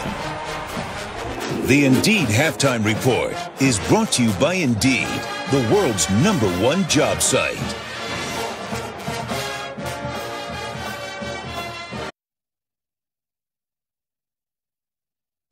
You're watching the Indeed Halftime Report. Part of a great American tradition, New Year's Day in Pasadena. Ohio State on top of Washington by 18. Been 18 years since the Huskies have been to the Rose Bowl. Here's the band under the direction of Dr. Brad McDavid.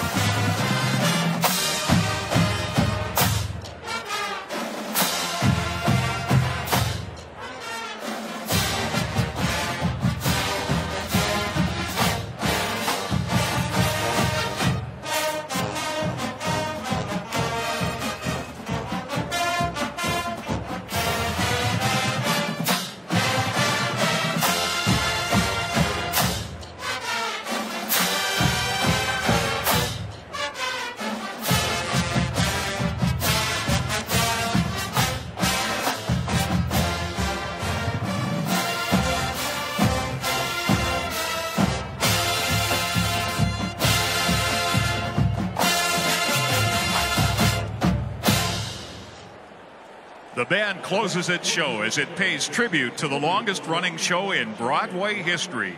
Since opening in 1986, it's had over 13,000 performances and has made Andrew Lloyd Webber a household name. Before your very eyes, the Husky Band recreates the magic of Phantom of the Opera.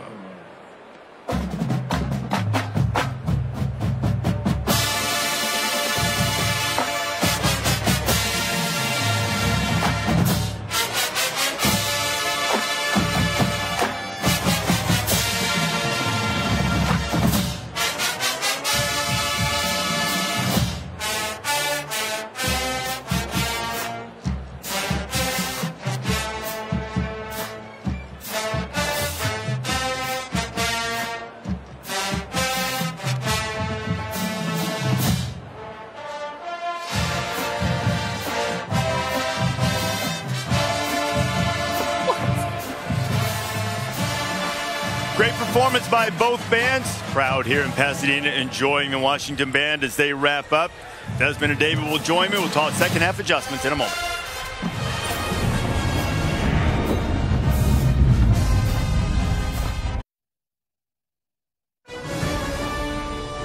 The Indeed Halftime Report is brought to you by Indeed, the world's #1 job site. Dwayne Haskins threw 3 touchdown passes in the first half, 50 for the season. Buckeyes up 21-3. David Pollack, Desmond Howard here, and candidly, there is only one way for Washington to close this gap.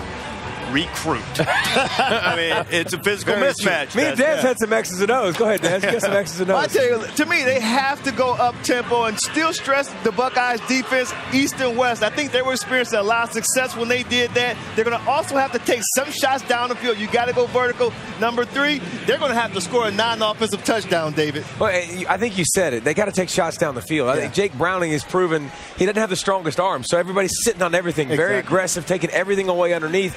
He's going to have to hit big plays. And you know what? It doesn't even matter if you hit him. Yeah. Throw him at least and get DBs from sitting there and sitting on all these short routes the whole time. Washington is fighting its tail off. It's just been hard. Everything has been hard for them. Much easier for the Buckeyes. Second half coming from Pasadena after this.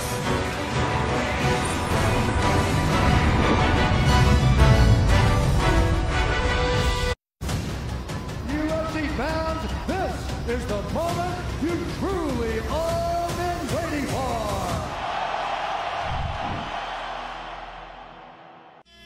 No setting in sports is this cinematic. America's New Year's celebration. Touchdown is Paris Campbell. Steps up, delivers. Touchdown. Browning back, and it's broken up beautifully. There is touchdown pass number 50. We're set for the second half. Rose Bowl game 105 presented by Northwestern Mutual. As the sun drops to the mountains here, Ohio State's mood is very bright. A 21-3 lead. Dwayne Haskins touchdown passes to 3 different receivers, and number 3 for the Huskies, his counterpart Jake Browning, will get the football first, try to get things going. This is not, Kirk, a team built for big comeback. So what can the Huskies do to get Gaskin and Browning on track? Well, I think it's still a team that has to do what they do. They can't, all of a sudden you're not going to have John Ross show up at halftime or Napoleon Kaufman. They'd love that. Yeah, they don't have big playability on the perimeter, and Ohio State doesn't respect the threat of them throwing the ball downfield. So you gotta get the running game going, and you got to get the passing game going when you get the ball out quickly. Right now, it's hard to imagine them being able to click right now on offense without that threat of a receiver. Left hash to left corner. Like all Ohio State kickoffs, and it's a fair catch. Northwestern Mutual brings you the plan to play. Here's a freshman, a future star for the Buckeyes making a play. Yeah, and Urban Meyer made a comment walking off the field with Tom Rinaldi about, hey, we're tackling well. They are. They're playing very, very well, and Dwayne Haskins has been patient. Ohio State has run the football effectively to be able to eventually go back to Dwayne Haskins. And you wonder at the end of that first half, the sequence when Washington got the ball inside their own 10, instead of working the clock and trying to get out 14-3, they threw Ohio State that didn't have to use any timeouts. They were able to put a touchdown on the board at the end of the half to go up by 18. They do remain patient with the running game, but Gaskin has yet to really break one.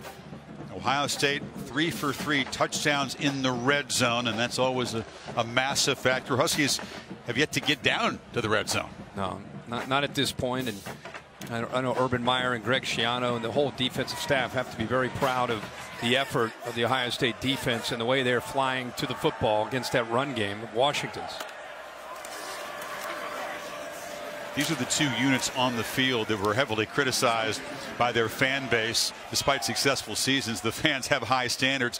The Washington offense not dynamic enough for their fans, and this Ohio State defense is not played like this very often, really, until the last couple of games of the season. But when they came into this year, they lost a lot of talent on the defense from a year ago. Denzel Ward was a first-rounder. Damon Webb, Kerry Coombs, who's a defensive coach and did a lot for them, went on to the NFL with Mike Vrabel and the Titans. Linebackers lost Jerome Baker and Chris Worley. Defensive line, Hubbard, Tyquan Lewis, Jalen Lewis, Nick Bosa left. Think about all those guys that they lost. So they had to learn on the fly. Direct snap to Gaskin, and the Wildcat play does yield first down yardage to Maria Taylor. Well, the message coming out of the Huskies locker room right now, Chris, is that they have to get some more pressure on Dwayne Haskins and try to get a stop defensively. And Coach really just trying to keep his team in it right now. And also Taylor Rapp coming out of the locker room in regular street clothes. So right now the Huskies defensive leader in sacks will not be returning to this game, and they're going to have to find different ways to generate pressure, guys. And Maria, reports on the internet of that hip flexor problem, which Washington had sort of denied, proved to be true. Gaskins, a quick burst. You can see that he's dangerous, but the Buckeyes do close it down quickly. First down to midfield. That's a good first down run. Watch the double team right here, and then you get the block right here by Washington, and all of a sudden it opens up a nice crease here. You see Tuff Borland trying to get up there, and he's just picked up there with a wham block by the tight end, Drew Sample. And one of the few times we've seen Myles Gaskin have some room to operate on a 1st and 10 carry. Yeah, 13 yards, his longest of the afternoon. This drive feels very important, down 18 with the way they've struggled to stop Dwayne Haskins.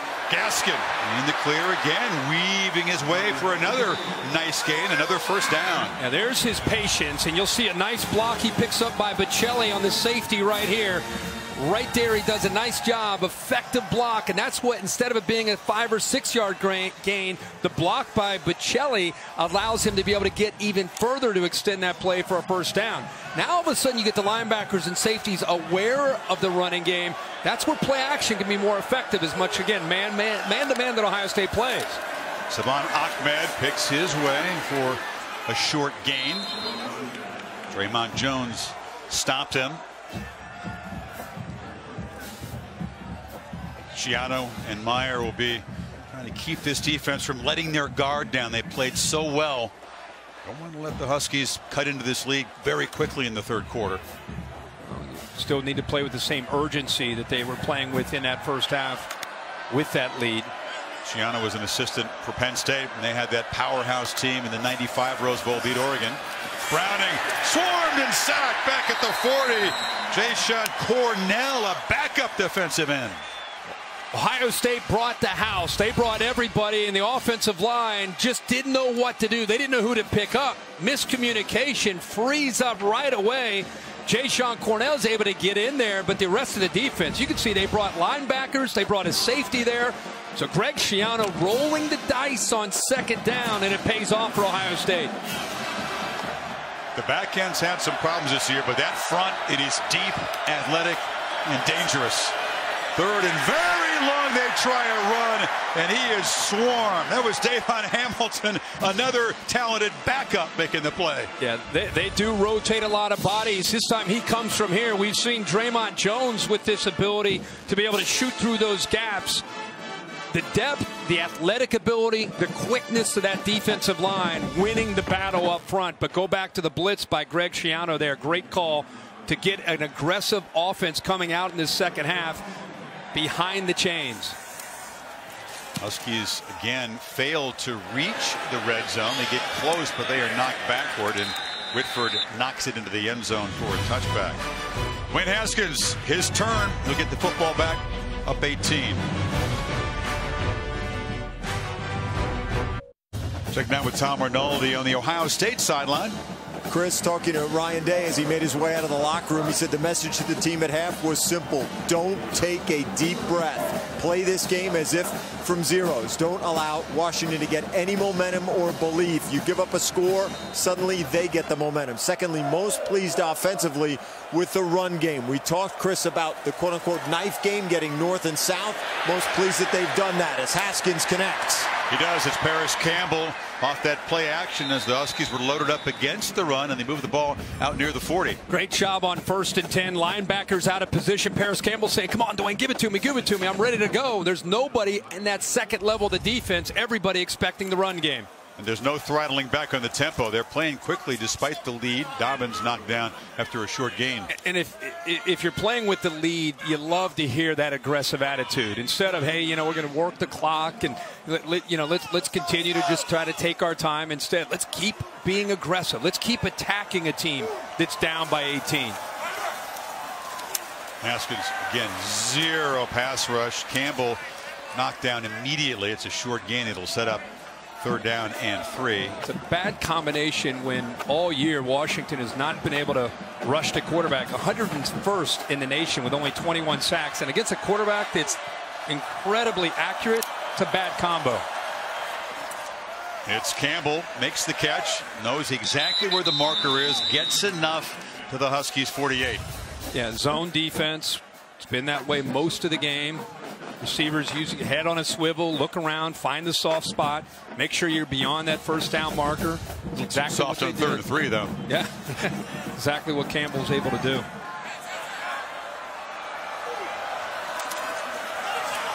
Long 1st down throw. It's KJ Hill on the perimeter, and he's going to drag some Huskies for another 1st down inside the 40. You know, that's a throw that it's a long throw, but the accuracy, because yards after the catch, you got a couple blockers in front, and KJ Hill, because he's able to catch that ball in stride, picks up a couple blocks down in front of him. They're trying desperately to get at him. They blitz him. It leaves Hill open right down the middle, and he makes a diving catch inside the 5. Going hurry up. The defense out of position yet again. And this time they get behind the linebacker, Ben Burr-Kirven, known as a tackling machine, but not the best in coverage. Got behind him. Safety's not there. 34-yard gain, and now Dobbins just walks in, and Ohio State stretches the lead. No stopping this offense in Meyer's farewell game. 80 yards, 7 plays, 202. Urban Meyer is a big believer. Whether you have the lead or you don't, you come out of that second half with that first possession, you're the aggressor. You attacked him. You heard Tom Rinaldi hearing what Ryan Day said. It's exactly what they did. 7 plays, 80 yards, a little over 2 minutes, and they go up 28-3. It's raw aggression. The Huskies tried an aggressive approach on that deep shot. They brought the blitz, but Hill made him pay, and then Dobbins made it look really easy. 28-3.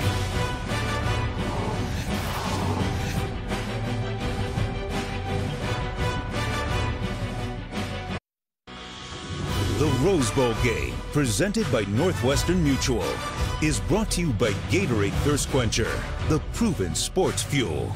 Allstate, reminding you that football season is mayhem. And Samsung QLED TV, the official TV sponsor of the College Football Playoff. Woody Hayes won 4 of Ohio State's 7 Rose Bowls. Jim Tressel, Terrell Pryor at quarterback, beat the Ducks. That's Ohio State's most recent Rose Bowl. And Urban Meyer, in his one and only Rose Bowl, leads it 28-3. You know, he's not getting misty-eyed or nostalgic. Very much on the job here, despite a 25-point lead against an offense that has really struggled. McGrew, no fair catch this time, and nowhere to run. Swarmed at the 22.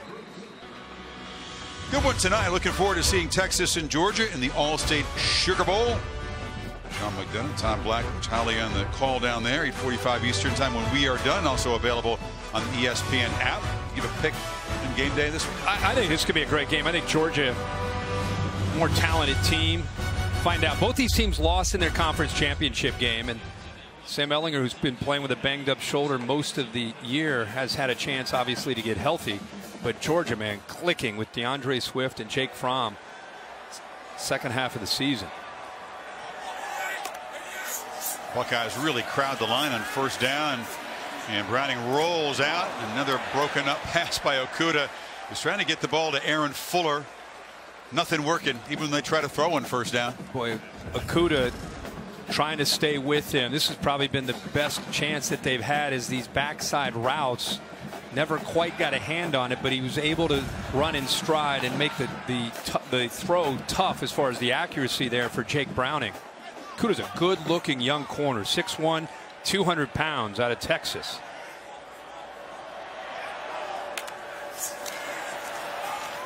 Gaskin has a crease and gets a first down. If you're the quarterback, Jake Browning, and you've won 39 games, but you know that your offense, Kirk, has gone 17 possessions in a row now without scoring a touchdown. And you're trying to find belief for your guys down 25 here.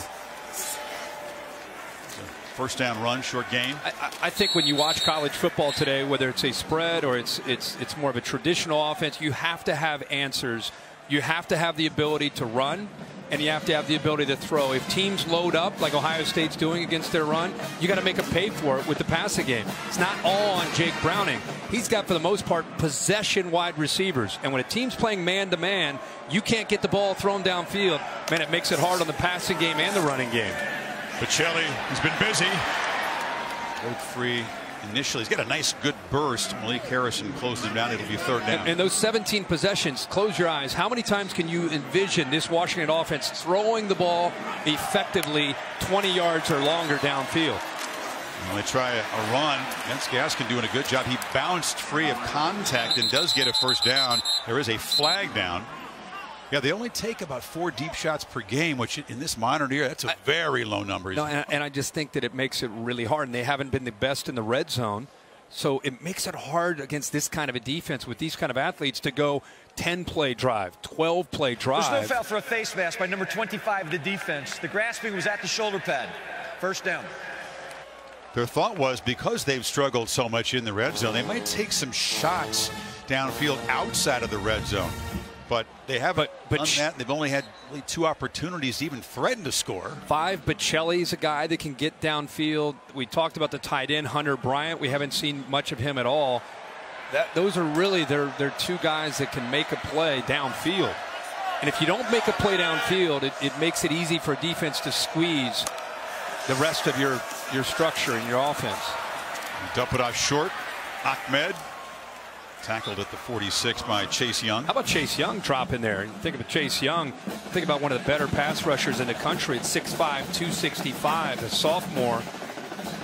You know, Nick Bosa, of course, electing to sit out after the injury that perhaps would have kept him out till December. But Chase Young was telling me how much Bosa has helped him prep. They get on FaceTime, and he helps him break down the opposing tackle's tape. This is Gaskin spinning free. And even though Bosa hasn't been here, and the void is enormous, you see both Bosas were hanging around on the sidelines today. Joey as well, of course, getting ready for the playoffs. But good job out of Nick to help his heir apparent prep for that was the thing that always blew me away about Nick when he came in as a true freshman. You know, his brother had left, and he had such a legacy. But Nick came in humble, eager to learn from Tyquan Lewis and some of the other great, you know, you had Sam Hubbard. He became more of a technician, and now he's trying to pass that on to Chase Young. It's very cool. Third down play. It's play action, and now a throw far side, and the catch is made by Cade Cotton. Finally, a Husky tight end makes a catch, and it moves the ball inside the 30. Tough for Jonathan Cooper as a defensive end with a big body, 260 pounds, to try to get out into the flat here. And that's what he's asked to do. I think he recognized it a little bit late. Malik Harrison, also the linebacker, trying to get out there, but a good call by the Huskies there on third down. Caught Ohio State napping on that flat into the boundary. Cade Otton's uncle was Brad Otton, of course, who played quarterback at USC. And now Browning's going to be hit hard, smacked by a couple of Buckeyes. It was Chase Young around the edge, and Haskell Garrett got him too. Well, that's what Chase Young is known for. When you think about him, he's able to come around the corner here. He is sudden with his size. Again, 6'5", 265, but he was not in there alone. The rest of that defense, Garrett, I mean, seems like every time, every series, we're talking about a different defensive lineman making a play. They go deep. 2nd and 16. It's Ahmed with a short gain. Talk about this Buckeye front and how deep it is. You realize in the back 7 for Ohio State, when the coaches voted their all-conference teams, there wasn't a single guy in Ohio State in the back 7 on the 1st, 2nd, or 3rd team. That's almost inconceivable. Jordan Fuller made 2nd team all-conference for the media, but the coaches voted. Not one guy in the back 7. Saw that. Crazy. They're playing like they have a chip on their shoulder today. It gives incredible motivation. Need 13 on 3rd. This time, no pressure. And the catch is made by Fuller in traffic. It's going to be 4th down and about 4. Sheffield stopped him. Yeah, about an 8 or 9 yard pickup there, and there's no hesitation, I wouldn't think, from Chris Peterson. I mean, at this point, 28-3, almost 3 minutes to go in this 3rd quarter. He has to pick up points here, and he needs a touchdown. Buckeyes continue to rotate fresh bodies in there on the front. Some very young guys, very inexperienced dudes in there to defend this 4th down play, and they're trying to get organized.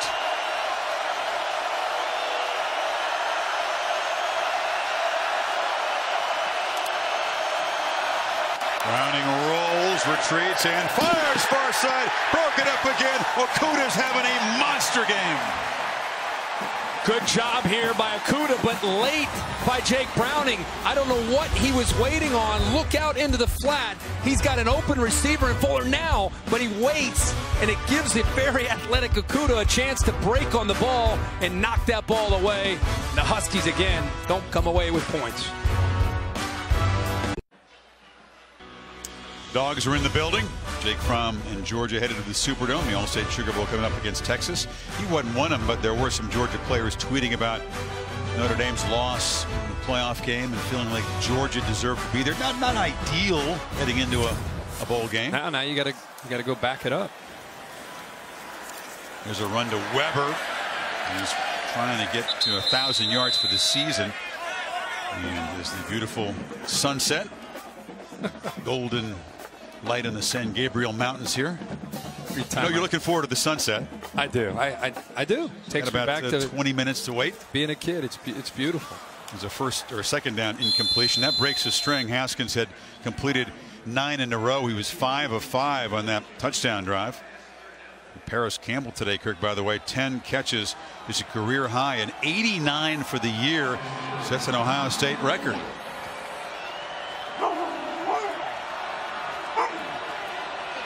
That Huskies having a good day. Haskins is going to be finally sacked for the first time back to the 20 by Onwuzurike. Well, it's the first time they've been able to get to him.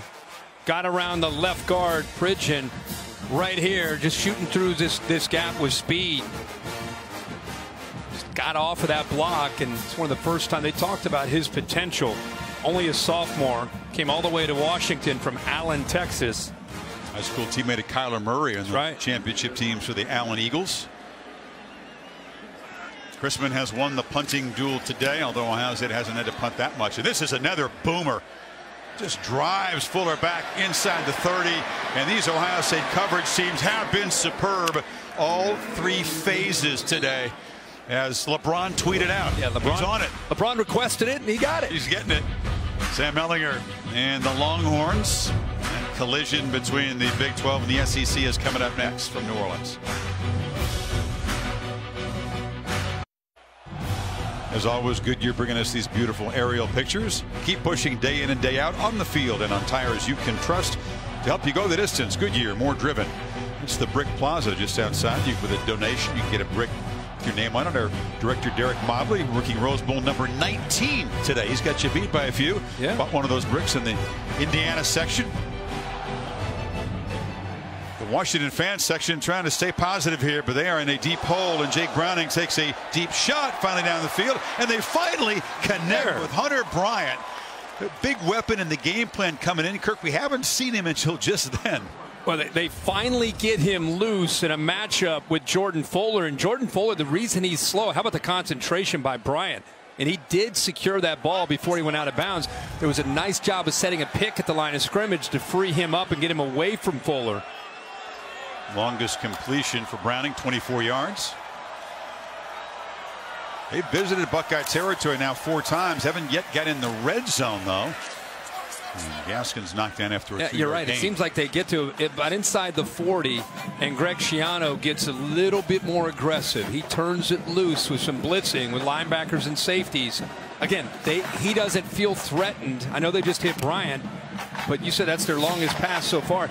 They don't feel threatened, so why not get more aggressive as Washington moves into that territory? Final minute of the third quarter. And as Browning rolls and gets rid of it quickly this time, but Drew Sample is swarmed immediately by Brendan White, who makes the start at safety. And good conversation with Brendan White yesterday. His dad diagnosed with ALS. He found out in the summer. That's a very, very difficult disease. And he talked about how tough it's been on his dad and his family, but really staying positive. I've known Brendan since he was about 8 or 9 years old, playing with my twins over at the Woody Hayes facility. A remarkable young man, and I've known his dad for 20 years. Just a great man, and just staying positive throughout everything he's going through right now.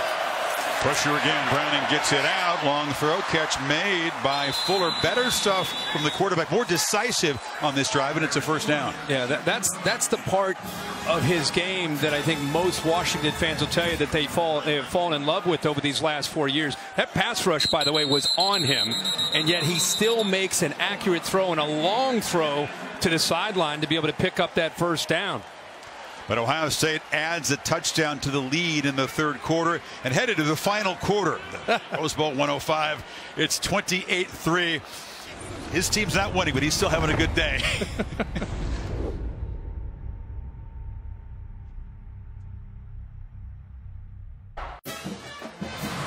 Set for the fourth quarter. Rose Bowl game number 105, presented by Northwestern Mutual. Huskies on the march, to reach the end zone for the first time, but the Buckeyes in command, up by 25 in the final quarter of play. Urban Meyer's Ohio State coaching career, and he says his coaching career, period. We'll talk more about that. Fake it to Ahmed, and Browning has all kinds of time. A flag comes in, is over the head of Hunter Bryant. The flag was elsewhere in the secondary. It's going to be a holding call on Brendan White in coverage. They're finally starting to throw the football to Hunter Bryant, the big tight end. What do you think was the delay in holding, employing that dangerous weapon? Defense I against don't an eligible know. receiver. I was excited to see him coming into this game just because they don't have a lot of vertical weapons. There's the grab by White. I just thought that's the guy that they could try to match up against a safety and try to get the ball downfield. And between he and Bocelli, that's really only 2 chances. Made the 24-yard catch earlier in this drive, his first. And Huskies are now getting closer to that red zone. They're just a yard away. First down at the 21. Gaskin. Toss sweep into the boundary. Hard sledding, but it's a short gain. You and I called maybe 4 games of Ohio State this year. One of the things we called the Purdue game, and one of the things that I remember talking to you about as we would leave, saying, boy, the Ohio State defense, I don't know what's going on with their tackling or their run fits. And think about how they finished the year with Greg Schiano, how they played against Michigan in that last game, how they played in the Big Ten championship, and how they're playing today. It's almost like watching a different defense from how they played at times this year, giving up some big runs. Never did get lined up in the front in that play, and Gaskin on the edge makes the catch and sets up a first and goal. In their estimation, Kirk, it was 15% poor run fits, to use Coach speak, and 85% tackling. You buy that? No, I don't. I think it had a lot to do with run fits and miscommunication at times. The safety spot's been tough. Opposite of Jordan Fuller, they've had 3 different safeties. When the season started, it was Isaiah Pryor who started the way, and they tried a few others, and they finally settled on Brendan White, who's been the most consistent with the tackling. Well, check this formation. Inside a handoff that's Pleasant battling, getting nothing, but that was a funky look as they finally get down near the end zone. Yeah, when you play Chris Peterson, you always expect and anticipate see the formation there a little bit different. Catches a few Buckeyes off guard, but because of Chase Young and the rest of that defensive line, there's just nowhere to go for Pleasant. This is where you try to find that tight end matchup if you can. I don't know if they can beat the corners, but you do have some tight ends against linebackers that could help you, or a back maybe out of the backfield. 2nd and goal. They put it short, and Bocelli is stripped down just short of the goal line. It was Okudah who saved the touchdown. It'll be 3rd down. Crossing route. Ty Jones does a good job of kind of like almost on a pick, like a rub on that mesh route, and Okudah very lucky to be able to get there just in time. Ahmed, nothing. Stop for a loss. It'll be 4th and goal. And big old BB Landers, as they call him, plugged the middle. Surprised by that play call. That's not an area that's been open for business very much today, and yet they try to catch them with that hurry up out of position. But Landers, out of Dayton, Ohio, the Huber Heights area, played at Wayne High School. You see able to get through there. Myers waving his arms, imploring the Buckeye crowd to make some noise. Yep. 4th down. Gaskin. Direct snap. Replay. Pop pass. Touchdown. Drew Sample on what was a free play as the Buckeyes appear to jump into the neutral zone, so they used some trickery to create the touchdown. Yeah. Looked like Draymond Jones had jumped.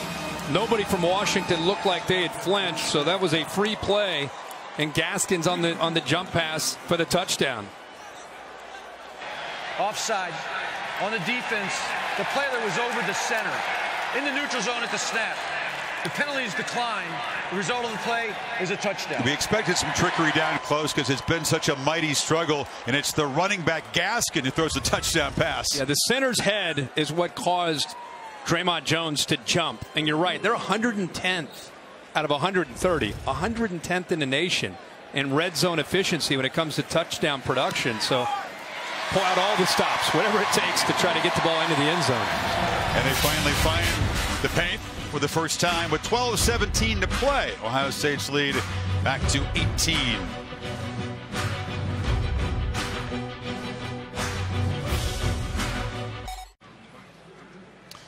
Vince Young of Texas headlining a Rose Bowl Hall of Fame class that includes George Halas, Pop Warner, Randall McDaniel on the right. Of course, who can ever forget the BCS championship game? Vince Young in a game of incredible star power, leading Texas down the field. The game winner and that iconic shot captured by John Lubash. Luby, part of our crew. Confetti. Vince Young, that's just a moment of a lifetime, isn't it, John? I mean, that was an incredible thing to witness. You walked out of here, Kirk. I know you felt the same way, thinking, I might not see anything quite that special again. Of course, we've been lucky the last couple of Rose Bowls to see some special ones. How about the 4th and 1 stop that got the ball back to Vince Young when they stopped? Texas stopped Lindale White. Let's go look at this game from this year. Capital One rewarding performance. Going to Paris Campbell for against this zone. He's done a very good job of an awareness and a feel for settling down and trying to get yards after the catch. He's already has 10 catches on the day. The big touchdown. He's been his go-to man all year, breaking a school record with receptions. Over 100 yards, closing in on 1,000 for the season. Paris Campbell, interesting guy in his career as the Buckeyes begin this drive. A guy who sometimes, because of his enormous talent, the bar was set high and was criticized for some drops and some deep throws, but he's worked hard on that. They played to his strengths, which is running after the catch. The guy has grown up as a leader, part of that trio of receivers who are captains on this team. Now he sets the record for single season receptions here. I think that's been the difference to go along with Dwayne Haskins' skill set, is the leadership and the way this receiving crew has gone over from the last 2 years to where they are now as seniors, setting the tone really for this offense. It's Dobbins as the outlet as Haskins was chased, and they lose yardage. Greg Gaines, the big nose tackle, got out there. Yeah, that play didn't have much of a chance at all. I'm surprised Dwayne Haskins didn't just give up on this and throw it maybe to the feet of J.K. Dobbins. But how about the big fella out there, Greg Gaines, 6'2", enlisted him at 316. Moves pretty well for a big guy. 0 missed tackles on the season. Not bad. Haskins does face pressure and then forces the throw before he was ready. There's a flag down. Yeah, he had a free play there. He saw that Washington had jumped. Offside. Defense, number 8, in the neutral zone at the snap. 5-yard penalty, 3rd down. That's why. He was right over the ball. Coaches hate that. That's why he's standing on the sideline now. Makes it a more manageable 3rd down. They need 6. All right, Haskins now has a feel for where that blitz is coming. He saw 14 McIntosh to his right. Huskies still leaving a cushion. And they flip it short. It's one of those crossing routes. That's what they hope to do. Campbell makes the catch and immediately knocked down by Miles Bryant, and the Huskies get the stop. That worked perfectly for them because they brought 14 McIntosh, but then played zone behind it, so you still have eyes on the ball, and it allows Miles Bryant not to be man-to-man and with his back to the quarterback and to the football, but sitting there waiting for that crossing route underneath, and broke on it perfectly. So the Huskies will get the football back down 18. Still more than 10 minutes to play. Chrisman boots it high, and Fuller makes the fair catch at the 30. Huskies trying for a quick strike score to cut into the lead to the 40-yard punt. DeAndre Swift, what a close season this guy has had. The Dogs and the Horns in the Superdome coming up next in the Allstate Sugar Bowl.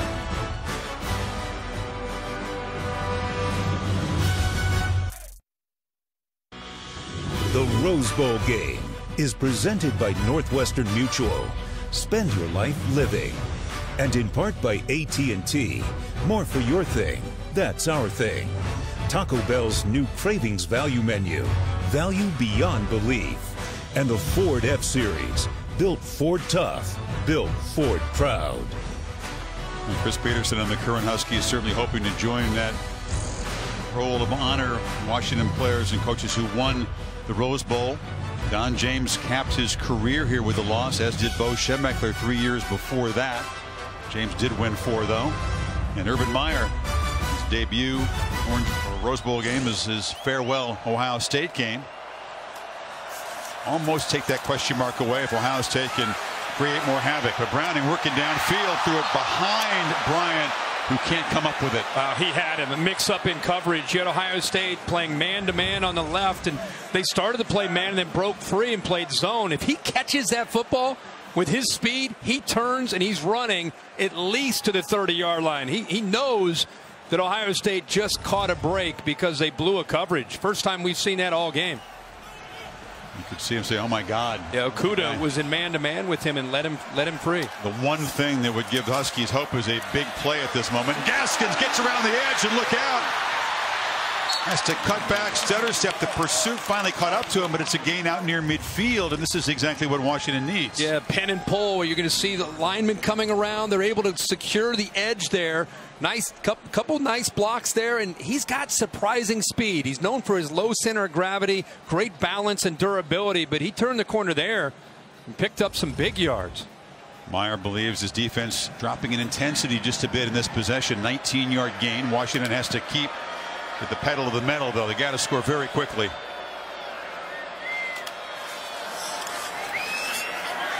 Browning has to just throw it away. Ahmed on a wheel route, very well covered by Chase Young, and Hamilton provided pressure. Yeah, really heads up play by Chase Young. I think that this young man has grown so much, known as as a great pass rusher. He's right here, and he's kind of here, and then he settles on the outside. Look at him using his eyes. He's able to locate the running back Ahmed and stays with him. And that time Jake Browning, instead of forcing it the way he did earlier, does a wise thing and just throws that into the sidelines. Chase Young, you think a preseason All-American, certainly a chance next year. Oh, for sure. Gaskin shows the patience that he's known for, picks his way for a gain into Ohio State territory, but they don't have the luxury of patience at this point when it comes to the play calling. But I think with Chris Peterson, what he's trying to do here is they don't have the offense. It's built to just throw every single play. They want to continue to mix in the run, and then obviously got to go back to Jake Browning and try to locate some of those misdirection plays where you roll one way and try to hit the guy on the backside, create some confusion and doubt for the secondary. Gaskin now over 5,300 career yards. That's third in Pac-12 history. As an incompletion. Sample, the tight end, couldn't quite hold on. He had to get rid of that pretty quickly. Ohio State brought a blitz again. Sometimes you don't even have to get the sack. You just make the quarterback feel you.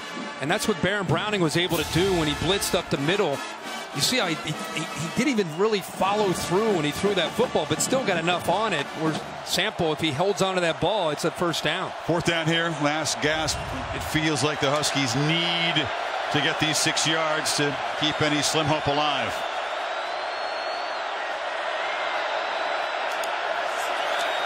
Here comes the blitz. Browning backpedals, incomplete. There was nobody available, and he had no more time. No, Ohio State not disguising it at all. Walking up their linebackers. Malik Harrison comes free, and Browning's actually falling backwards and just throws it. Play never really had a chance.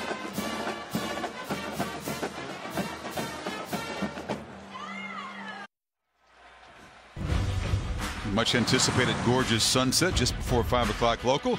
It's the Rose Bowl game presented by Northwestern Mutual. For post-game show coming up, we'll have the trophy presentation, of course the comments from Urban Meyer. 9 minutes even to play, and Ohio State back to work near midfield. Mike Weber in the game, 8 yards short of 100, and he's going to add a couple to his total as he's tackled at the 50 by Burr-Kirven. And Mike Weber's had the majority of the carries tonight. J.K. Dobbins just with the 6 carries. Of course, he had the 1 touchdown. And Dwayne Haskins probably mixed emotions. You know, he came in here with big goals. He's thrown for 237 yards, 3 touchdowns, and I think he was hoping to maybe have an outside chance of going for 420 yards to try to get to 5,000 on the year. Can add a few more up. Oh, it's off the hands of McLaurin, incomplete. Diving attempt by Keith Taylor at a pick, but the crew says the ball hit the turf. Well, a rare pass. McLaurin goes up to try to make a play on it. Ball definitely hits the ground. He played it off pretty well, but again, that's you're just not used to see. You get so spoiled watching Dwayne Haskins throw. I mean, you go to practice, and Chrissy, we were over there. Every time you watch him throw, you know, it's like watching Drew Brees throw, or Russell Wilson when they were in college. Ball just doesn't hit the ground. Of course, he smashed the Big Ten single-season touchdown record of Brees. That is 50th for the season in the first half. 3rd down and 8. Huskies bring pressure, and that's Burr-Kirven flying through on the blitz there, and it forced him to get rid of it, and it's 4th down. And again, another opportunity for Ohio State on 3rd down to try to run those crossing routes. They've had so much success this year, but Paris Campbell caught up there in the traffic, bumped into Miles Bryant, and Haskins just anticipating he might be able to get through there cleanly and was unable to. Seen Ohio State a little bit like Alabama the other night in the Orange Bowl, get a big lead and lose focus. That's 3 straight 3 and outs as the Huskies defense has been playing hard. They're still battling. Chrisman has it partially blocked. He had to move quickly to get a wide snap, and the rush team came after him, got a piece of it. He's fortunate that it rolled to the 34-yard line.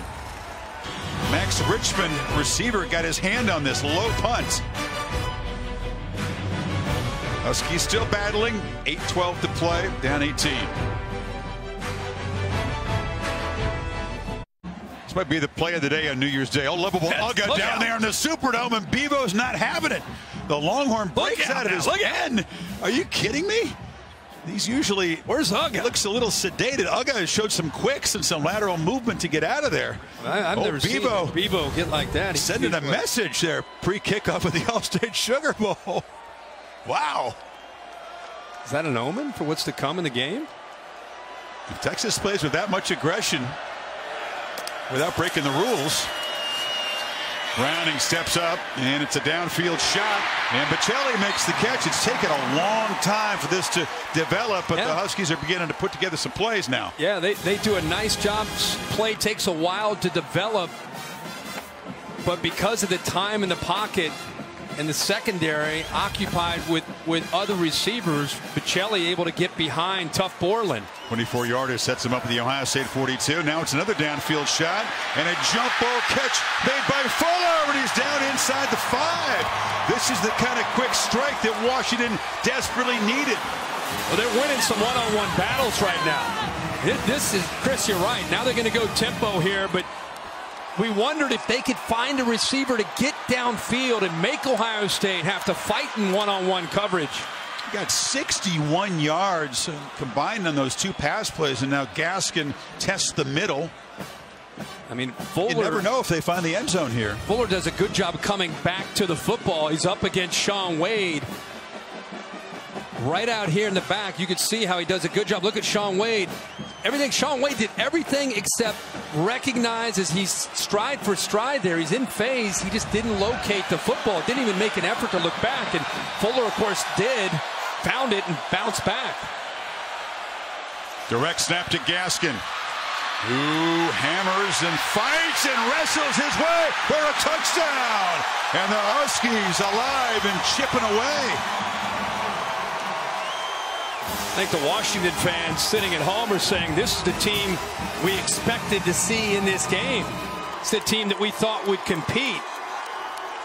See if he got in. Did the rear end hit the ground? Right. Where was the football? Had it broken the plane? And that's what they're going to probably take a peek at. What an effort, though. We have to get Dave Kataya, our rules expert, a rep here because he's a West Coast guy. He loves the Rose Bowl. He could never work one because his conference always played in it. He hadn't had any work today. So, Dave, take a look at the replay here.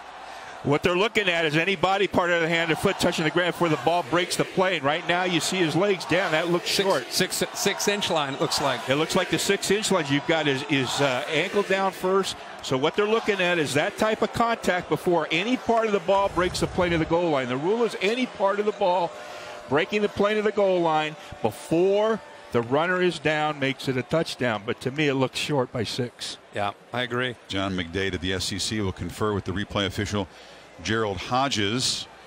It'll be 3rd down just short of the goal line if the touchdown is taken off the board. And every play and every second matters for Washington. Sure does. But because they've been able to force back-to-back 3-and-out to this high-powered offense, they've been able to hang in the game barely. All of a sudden, Gaskin's starting to have himself a night. 119 yards, almost 5.5 yards per carry. And that last one, he met Jordan Fuller at about the 3-yard line. Heck of a collision to be able to fight even to come close to that goal line. Miles Jersey tells a story. He's had to work for all of those yards. Yeah. Grass stains everywhere. Yep.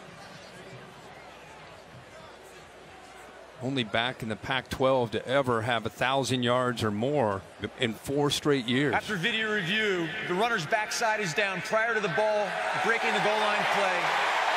The ball will be placed at the 6-inch line, where it'll be 3rd down. Only the 10th guy in FBS history to do what you described, those 4 straight 1,000-yard seasons, and he's had over 1,200 yards, as a matter of fact, in each of the seasons. Yeah, you just don't see that happen because a lot of guys, after having 3 really good years, many of them go off to the NFL. So many of those great backs don't have that 4th year and that chance. He joins Ron Dane, just he and Dane at 1,200 plus 4 years in a row. So 3rd down. Gaskin in the game, lined up behind Damari Pleasant. They sneak a lot in this situation. And it's a pitch to Gaskin, who's going to get the edge, and this touchdown will count, and the Huskies will be back within 11 with 6:42 to play. And the worst thing that happened by him not getting in is the clock. At this point in the game, the clock running before that snap, but a really good play call to be able to get him to the corner. Ohio State pinching into the interior there, maybe anticipating quarterback sneak or maybe coming up the middle, and Washington at 1 step ahead of them, getting the ball to the perimeter. Here's Peyton Henry to make the lead 11. If you're Peterson, do you go for an onside kick, or do you kick it deep, mindful that your defense has been playing better football after halftime? At this point, with 3 timeouts, knowing Chris Peterson, I think he'll kick it deep, trying to hope that his defense can continue to play well. But it's a heck of a drive at a very meaningful point in the game where all of a sudden Jake Browning has had some time and he's got some receivers making plays. Buccelli here early, ball over the top of Tuck Portland in front of the safety Jordan Fuller. This is a heck of a play right here. Aaron Fuller one-on-one with a very good defensive back, puts his hands up at the last second and makes a big play, and then of course the touchdown. Really good play call here by Chris Peterson and Bush Hamden, the offensive coordinator. Just like that, they're down by 11. 2 possessions. Subdued reaction from Browning. He knows there's a lot more work to do. They had a very deep hole to climb out of, down 28-3, but it's a Husky roster built with guys who have grit and toughness, who play with a chip on your shoulder, and you can't overstate how important it is for Washington to get to the Rose Bowl. So many of the players are from this state, overlooked by USC and UCLA, and to come to the backyard of the Trojans and the Bruins and to play the first Rose Bowl for this program since 2000. They were highly motivated. They were being badly outplayed, but they have showed some fight. It will be a deep kick. Some call is not even going to risk a turnover on the return. He just makes a fair catch. NFL Wild Card Weekend begins Saturday on ESPN and ABC and ESPN Deportes. What do you think? Andrew Luck and the Colts, buddy Deshaun Watson and the Texans in Houston, 3 o'clock Eastern on ESPN. Postseason NFL Countdown gets things started. Good matchup there with Andrew Luck and Deshaun Watson. Be fun to watch that one. Rose Bowl game trophy will be awarded at the end of Rose Bowl 105. That's also known as the beautiful Leachman Trophy. So Haskins, all of a sudden the lead is only 11. They throw to Dobbins in the flat on first down, and he hammers ahead. They'll move the stick, still running hard out near the 40. Ran over Burke-Irvin. Ohio State go back to what Tom Rinaldi said about being aggressive with Rondé, needing to be able to not sit back. And I think if there's been a few possessions where maybe they have been, but after being stopped 3 straight, I think Ryan Day and Urban Meyer saying, "Hey guys, enough's enough. We got to put the foot on the accelerator here." Dobbins, very high tackle, knocked down at the 42-yard line. Bowman. Clock will move under 6 minutes now. Again, it's a combination of trying to work the clock and also be aggressive. The way you do that, you run the football and you throw high percentage throws, and you give Dwayne Haskins a chance to continue to move the ball down the field here. Washington has tightened up their coverage at this point in the game. They have to. Haskins snaps it at 10, and he'll be hit and hammered. Burke-Irvin knocks the quarterback down. It's a loss back to the 37. Well, it's a run-pass option, and he's reading Burke-Irvin, who's coming in. He wants to throw the slant behind it because of him coming in. So he wants to come off that. The slant is taken away, but because of that blitz, Haskins isn't looking to run. He's looking to pull and throw it, but taking it away. And now it's 3rd and long. They bring pressure again, and the pass is broken up. Nice play by Miles Bryant, and Washington will get the football back. Boy, a heck of a job by Washington's defense. 4th straight time that they're able to affect Dwayne Haskins. They didn't get to him, but they affected the accuracy. Ball thrown behind KJ Hill, and give Miles Bryant a lot of credit for not giving up on that play. You could see at the very end there, he got his hand on the ball to separate it from KJ Hill. Chrisman punted very well today. Had that last one partially blocked because of the bad snap. This is a boot. Drives Fuller back to the 15, and the coverage is brilliant. And it's McLaurin, the receiver, flying down there to make another tackle on special teams. I just love to see starters, especially at wide receivers, who are willing to get down there and be selfless. That's Terry McLaurin his entire career, hustling downfield and coming up with a big play as far as the hidden yards and keeping Washington pinned back, and now making Jake Browning have to go a long way to be able to either get in field goal range or try to get a touchdown. The clock is not Washington's friend. But a quarterback who's won the Pac-12 record 39 games, desperate to create a miracle comeback here. What would be something they'd never forget in Washington history, and that was Pacelli, who was beginning to accelerate there when he was knocked down by White. They get 7. Chris, the difference between the first half, where they were struggling to come up with yards, we had 3 points in the first half, and really this 4th quarter is they've been winning some one-on-one matches. Jake Browning's been more aggressive, more assertive, throwing the ball downfield. Clean pocket, but the ball is batted down at the line. They had Pacelli on a crossing route, but Malik Harrison said, Yep. If Malik Harrison does not make that play, Pacelli not only catches that ball, but he's got a ton of room after the catch. 39 right there, gets his left hand. There's 5, Bichelli, and what you couldn't see is nobody in front of him. He had created a pick in the secondary. He was wide open. Huge play. That's worth remembering by Harrison there. Sets up a 3rd and 3. Buckeyes scrambling around. Pressure, they flip it short. Gaskins got it, but they'll sling him for a loss. It was White making a big play, and it's 4th down. Give Brendan White all the credit. He is in control out there. Watching him pre-snap. He's right here. He sees this the entire way. Watch him locate it right away. Doesn't hesitate and is able to take away that cushion and make the play in space. Great awareness. Boy, Brendan White has grown up so much with more reps, more recognition, and playing so much faster at that safety spot opposite of Jordan Fuller. Here we go. 4th down. Huskies need 8. And they will stop the clock. Talk about this play to keep any hope of an incredible comeback alive here. And I was just talking about Brendan White, not just making the play, Chris, but I was talking about is how aware he is of seeing, he's recognizing formations, he's calling the play. You got guys coming on late, but it's his communication. That's been lacking early in the year. His communication, and then being able to recognize the ball being thrown out to Gaskin. That's a difference maker on the back end. Chase Young, don't forget his contribution there. He provided pressure against Browning off the edge. So unless Washington can come up with 8 yards and a 1st down here inside of the final 4 minutes, Ohio State will take over deep in Washington territory and should be able to secure the school's 8th Rose Bowl victory in Myers farewell.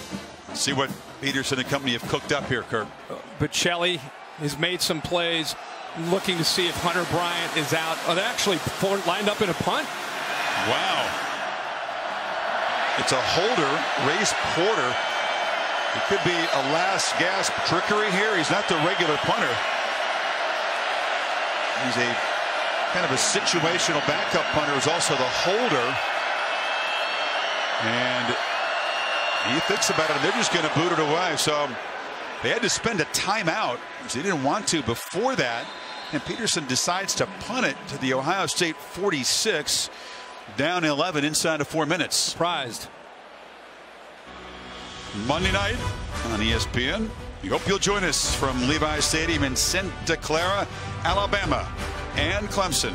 Round 4 for the national championship. These two teams have been the dominant teams. The quarterbacks have been brilliant. Tua Tagovailoa, his first full year as a starter, hero of last year's championship game, and Trevor Lawrence has been brilliant as well. It's going to be fun to watch those two quarterbacks and those two coaching staffs go head to head. Weber spun down near midfield, and I think he's getting a little chippy. Yeah, I'm surprised that possibly a flag there, but Travis Bartlett, I don't think he knew that the ball had been, the whistle had blown. He still trying to make a tackle. Think about the play that Harrison made, knocking down that pass when Bichelli was open. That set up that whole sequence, and then the loss on the next play, and Peterson deciding to punt it. I'm sure there were some Husky fans, sort of groaning about that. But instead of gambling on 4th and 8, they're hoping the defense can create a takeaway. With more movement again by that offensive line. False start. 66 offense. 5-yard penalty. 2nd down.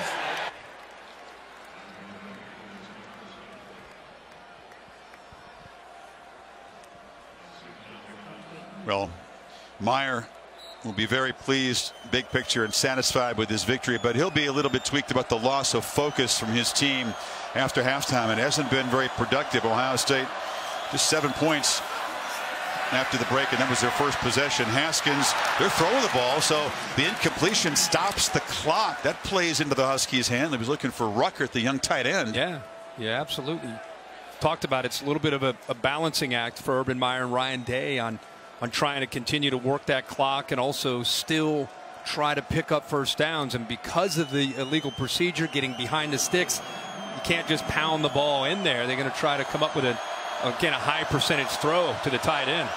Empty backfield, so it looks like a pass here, but an incompletion would be really helpful for Washington. McCall motions back in now, and they hand it to him. And he's going to be tackled immediately. Let's see if Peterson spends the timeout. Yep. So just 3 seconds short of 3 minutes to go. It was a case of Washington not finding their footing in this game. Ohio State just so dominant early, but we've seen a complete change really from both teams since Ohio State built a 28-3 lead. And you wonder, Kirk, had Washington been able to be a little bit more aggressive and effective earlier in this game, that had a better chance. Yeah, I think they were very respectful of Ohio State's big playability and speed, and I think they were a little cautious. I think they were trying to just kind of stay in the game and then open up the playbook, but you wonder if they waited a little bit too long until they dug themselves too big of a hole, because you're right, man, the execution in his fourth quarter has been outstanding.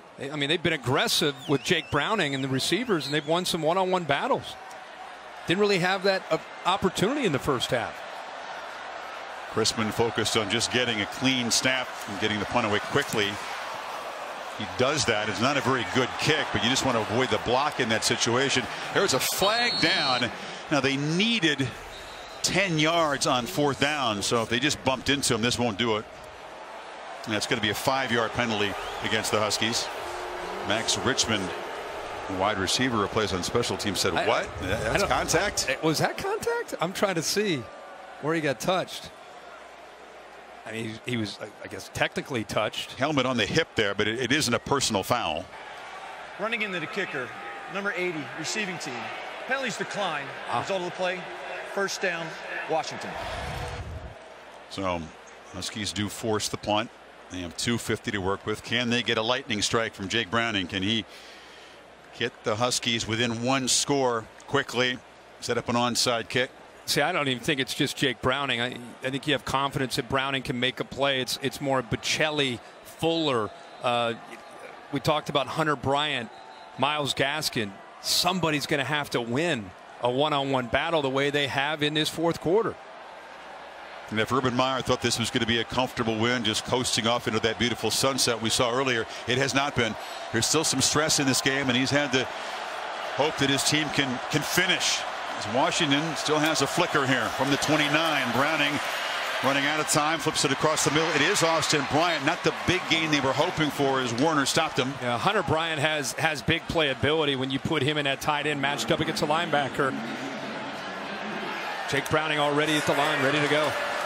2nd and 3 across the middle. It's broken up. They tried to get it to him again, and Warner made the play that time. Yeah. Warner is last year a special teams player, kind of a former safety who's moved to linebacker, good instincts and awareness. Watch his right there. All he did was read the eyes of the receiver. That's all he did. Never got his head turned, but because he felt the eyes of the receiver, all of a sudden the urgency of those eyes, he anticipated that ball coming in and got his right hand up and deflected the ball away. Wasn't that great technique? He just watched the hands come up, moved his hand up. 3rd and 3. Browning scrambling, cannot take a sack here, cannot make a completion. Huskies get a flag, though. It's thrown from long distance as White was defending the tight end Sample. It'll be a first down. Jake Browning's athletic ability keeps this play alive. What they get Brendan White for here is grabbing onto the jersey of the bigger tight end. Drew Sample is trying to pull away from him, and when a quarterback improvises and starts to pull away from the secondary, occasionally a defensive back will get his eyes in the backfield. Pass interference, 25 defense. Penalty places the ball at the spot of the foul with automatic first down. Jake Browning, again, that athletic ability to get out of there, and you can't really see there as the right hand grabbed onto that back of the jersey of 88, and that's what they called. Ohio State fans booing the call, moves the ball to the 47. Clock stop with 2:24. 4-man rush. Browning has time and delivers, and a drop right in the middle of the zone by Ty Jones. Cannot afford plays like that on the Washington side. First of all, well-designed play to get this into the middle of the field. This is getting your eyes upfield before you catch the ball. I mean, you see that. That's textbook on what not to do. Ty Jones has had a great year this year for this team, especially in the red zone, but that time starting to think about that safety hitting him before he held on to the ball. Browning has to escape. And stumbling, bumbling, just heaves the ball underhanded into space to avoid the sack from Draymond Jones. I mean, ended up being a heady play. Draymond Jones is laughing about that, like, how in the heck? He's talking to him right now. How did you get out of that? Draymond Jones is one of the stronger, more dominant defensive tackles in this country. He hasn't, but how about that? Just a heave-ho before Tyreek Smith gets him and finishes it off. Both players having a laugh in the heated competition at that play. What can you say? 3rd and 10. Ahmed motions back in just in case the Buckeyes bring some pressure here. Play clock winding down. Browning has to backpedal, lofts it up, and what a catch! Hunter Bryant went up with one big hand and grabbed it, and the Huskies are alive with the 36. But he knew exactly where he wanted to go. We talked about Bryant is a handful. Look at the strong. You talk about handful. How about the right hand, the strength of that right hand to go up and make that play? Blitz again, catch made underneath. Now Bryant is going to be tackled nicely by White. Where was Bryant in the first half? Indeed. We were waiting for him. For 4 weeks, you and I were talking about some of these matchups, and we were excited to see Hunter Bryant. Really haven't seen him until finally in this second half. Browning has an outlet on the far side. It's Ahmed out of the backfield, and he scoots. It's another first down. Gets out of bounds, which is crucial. 1:31 to go. Yep, sneaking him out of the backfield. And Ohio State right now, because of the clock, they're just trying to do the best thing that they can in keeping Washington inbounds. And Taim Ahmed not only makes the catch for the first down, but obviously gets out of bounds and prevents Washington from having to use their last timeout. It was 28-3. Huskies have scored 2 touchdowns here in the fourth quarter, trying to continue what would be a miracle. Browning has a lot of time. Delivers into the zone. Catch made by Fuller. He's down near the 10. Another first down. They'll stop the clock. It stops the clock with that first down. This is where the experience of Jake Browning, you would think, comes into play. Keeping his poise, not rushing things, but at the same time, you want the urgency. He's got to find the matchup. Zips it far side, short of the end zone. Jones doesn't drop that one, but he's dropped inside the 5. And that's big because, you know, Washington, they're looking for either incompletions or touchdown or getting out of bounds. They do not want to be tackled where the ball is stopped like that, short of the first down. 2nd and goal. Browning throws into traffic. It's broken up again by Okudah. Washington fans want and get a flag. He's had a terrific afternoon breaking up passes. A little too handsy that time. He grabbed onto him. Number 1, defense. Chris, the ball, he places the 2-yard line. It was before he stretched out. It was before he stretched out to make a play. It was him grabbing onto the jersey when he broke. See, right here, he grabs onto the arm and the jersey. And that's what they caught right there. The technique with the left hand and jumping and making the play was perfect. But before that, he did get handsy grabbing onto the receiver. 49 seconds, and every second counts at this point with the Washington team down 2 scores. Gaskin motions out. Browning looks that way. It's a backward pass. Gaskin makes the catch and is slung out short of the goal line. Oh, they signal touchdown. There was some hesitation. Now they say Gaskin did cross the plane with that football. He stretched for the pylon. Well, he gets a great block right here by number 2. Watch Aaron Fuller right there on Tough Borland. That's what gave him enough room to try to get to the corner before Kendall Sheffield has a chance. Boy, I don't know. Is he still in the air? They're going to definitely take a look at that. Is he in the air, and did he get to the pylon? Well, the right foot is down and dragging right there. He's out of bounds before I don't think the ball hits the pylon. They're going to definitely review this. Heck of an effort by the running back to stretch out and try to get that ball on the pylon, but I think the foot is out clearly before the ball gets there. Right there.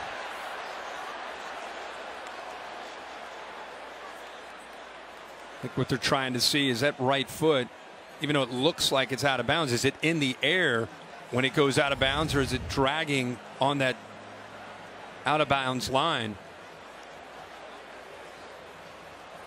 Gaskin earlier got the Huskies finally in the end zone for the first time with a touchdown pass, the first of his career. Has run for 121 yards.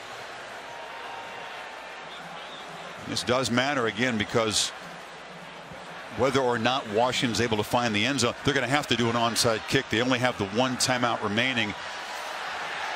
If they can recover the onside kick and keep hope alive for this miracle comeback, the time is still going to be very important.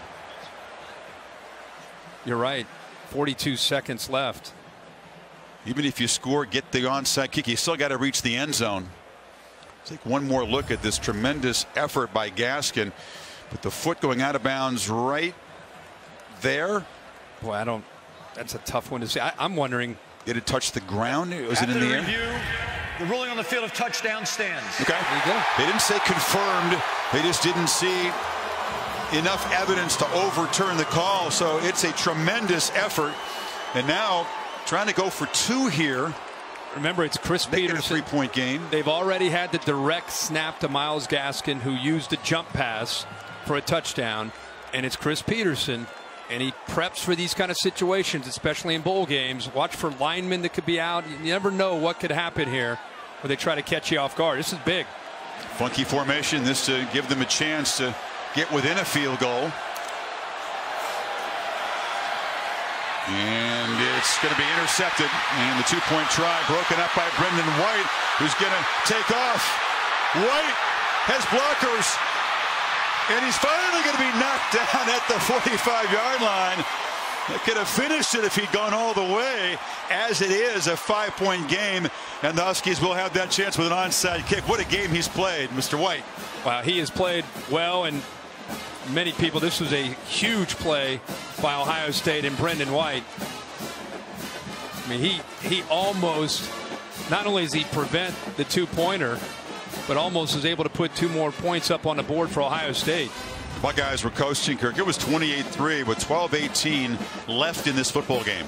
And Washington has scored 3 touchdowns. And not just kick in the back door, but perhaps give themselves a chance at a comeback that they will talk about forever. Still a lot of work to be done. The percentage of onside kicks recovered in college football is not very good. It hovers right around 20%. This is why the kickers are on that other field all by themselves practicing kicks. No one's paying attention to them all season long. All season long they haven't tried one. This is the first onside kick attempt. There's always 3 or 4 kickers on some random field that are practicing onside kicks. This is where you hope it pays off. No pressure for Peyton Henry. Haven't done one all year long. Now you have to try to execute and get it past the sure-handed Ohio State cover guys. 7 of them up there, and now a whistle. And the timeout was taken by Ohio State before the onside kick. Wanted to check the formation out. And Urban Meyer's so concerned with special teams. Wants to have his guys as ready as possible. Looked like Henry was just going to kick that one right up the middle. He sure did. Which is not the typical pattern. Tell you what, this is ended up being a very stressful finale for Urban Meyer. Watch, he just wants to see. He has everybody that's involved in special teams watching. It's no different than at the end of a basketball game when you see a team and their formation, how they want to try to set up for that last shot. You pointed out they scout everything, but there's nothing to look at on tape because they haven't tried an onside that's kick. Why they wanted to take a peek to see what they might want to do. He tried the old dribbler up the middle that he could fall on himself the first time. Now he goes the other way, tries for the big hop, but Johnny Dixon is there to collect it at the 49-yard line. And with 42 seconds to go, that's going to do it for Ohio State.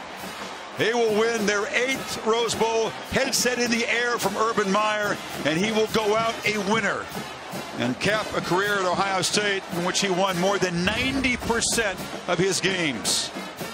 Well, how fitting that's Dixon, the captain, huh? Yeah, absolutely. Did not catch Ohio State off guard. You know, he looked like he was going to kick it to his left and came back to the right.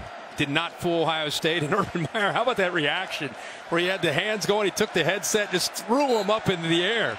It's a big finish, a flourish for this Ohio State team that did not meet expectations, that frustrated Meyer at times because it fell short of his high standards. And for Dwayne Haskins in his single season as an Ohio State starter, 50 touchdown passes. Oh, what an incredible year, a dream season for a young man who grew up wanting to play and dreaming of playing for Ohio State.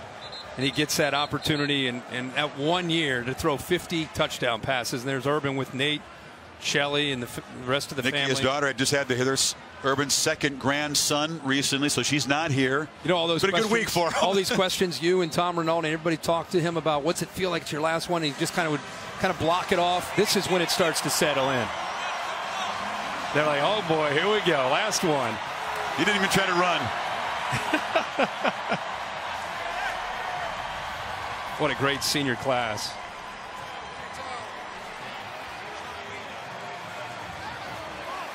He just wanted one more point than Washington today to go out in style. He gets 5 more. Peterson's team battled really hard.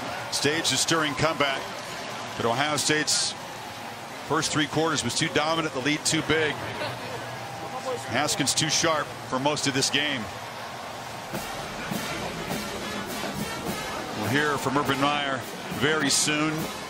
No tears when he embraced Shelley. Nothing like the victory over Michigan earlier. It's the Big Ten championship. It's because Tommy hasn't gotten a hold of him yet. Well, he has now, Tom.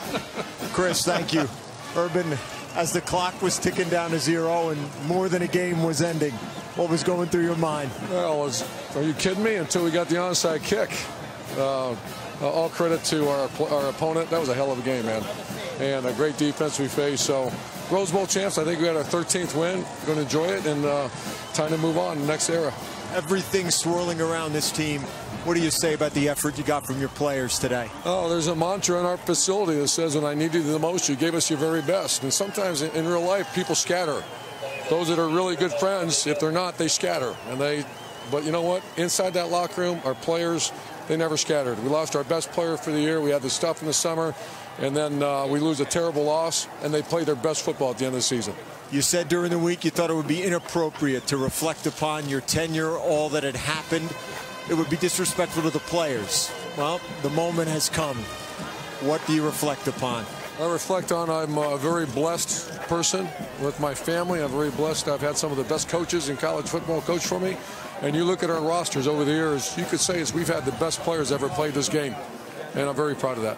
Never is a very big word. What are the chances we'll never see you lead another team out of a tunnel? I don't believe that's going to happen. I'm going to enjoy it tonight. I don't believe I'm going to coach again. Congratulations. Thanks, Tom. The next chapter, administrator, professor at Ohio State. Next season is going to be really tough on him. There's no doubt about that, being out of coaching. But this is a very sweet moment as Urban Meyer and the Buckeyes win the Rose Bowl 28-23, Kirk. Unbelievable to be able to have Urban Meyer finish it off the way he did. And for Ohio State as a team to finish it off, it's a great year. ESPN2 will have the trophy ceremony and more from the Buckeyes. This Rose Bowl game 105. Our honor to present it to you. We hope you enjoyed it. Browning and the Huskies battled, but not quite. The night belongs to Meyer and the Buckeyes. And now on to the All-State Sugar Bowl. Georgia and Texas to continue New Year's Day from the Superdome. Enjoy that one as well.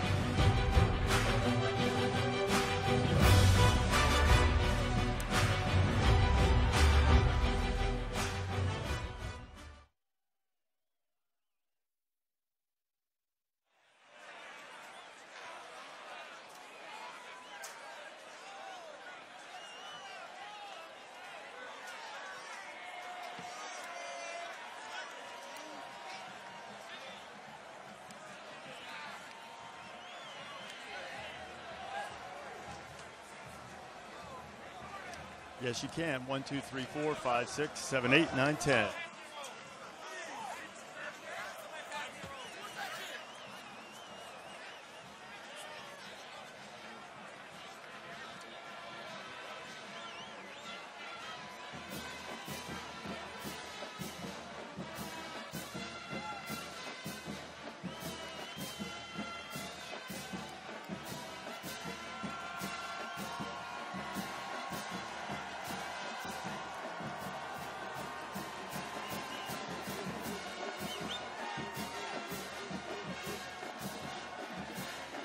The Ford postgame is brought to you by Ford.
And welcome ESPN2 and the Ford postgame show. Rose Bowl 105 goes to the Buckeyes 28-23 as the Huskies' furious fourth quarter rally falls just short.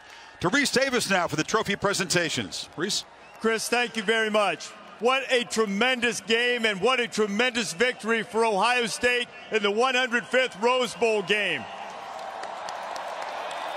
We'd like to thank Northwestern Mutual for all of its great support of college football, and now here to present the Leachman Trophy to the champions of the Rose Bowl game. Here is the Tournament of Roses president, Gerald Freeney. Gerald? Thank you, Reese. Coach, on behalf of the Rose Bowl game presented by Northwestern Mutual, it is my honor to present the Leigh Leachman Trophy Award. Congratulations.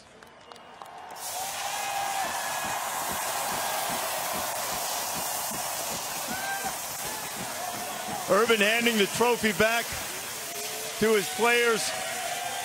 Urban, you called this a bucket list opportunity here. What was that moment like to hold that trophy in your hand? Well, I've been a Rose Bowl fan for as long as I can remember because I've been a Buckeye fan as long as I can remember.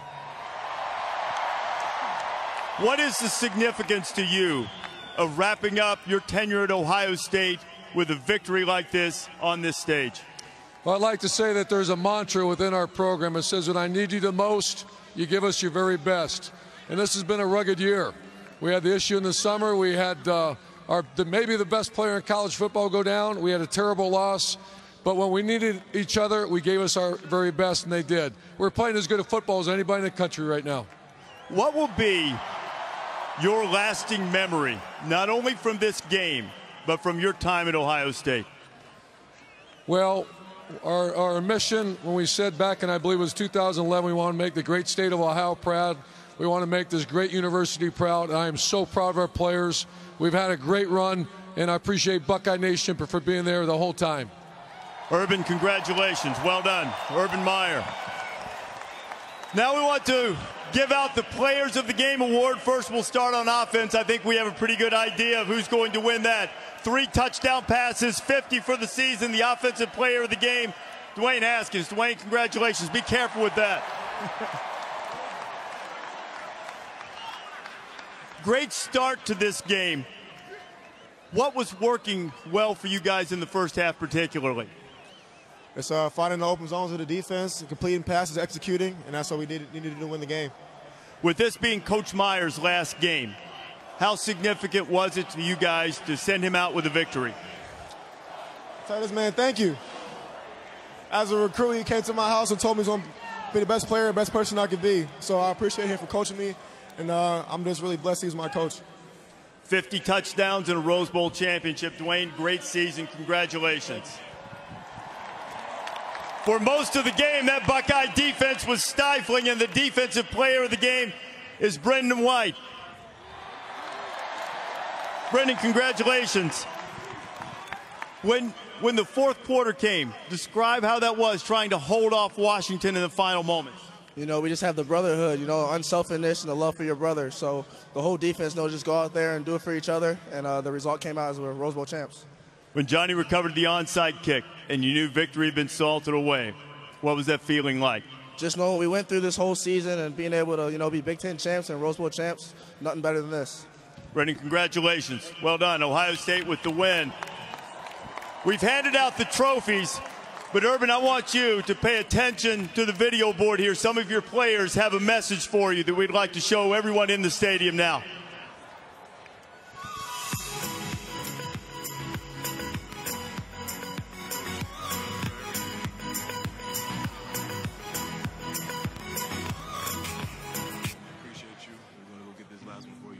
Coach Meyer, just want to say I love you. Thank you for everything that you've done for me, the opportunity that you've given me to come play at this great university. You love us and you do anything for us, and that selflessness has really permeated throughout our football program. Thank you, Coach Meyer. You've been a lot to me. You've been a lot to my family. I mean, I wish you nothing but the best. You've done so much for my life, not just on the field, but off of it, and I can't thank you enough. You know our relationship's for life.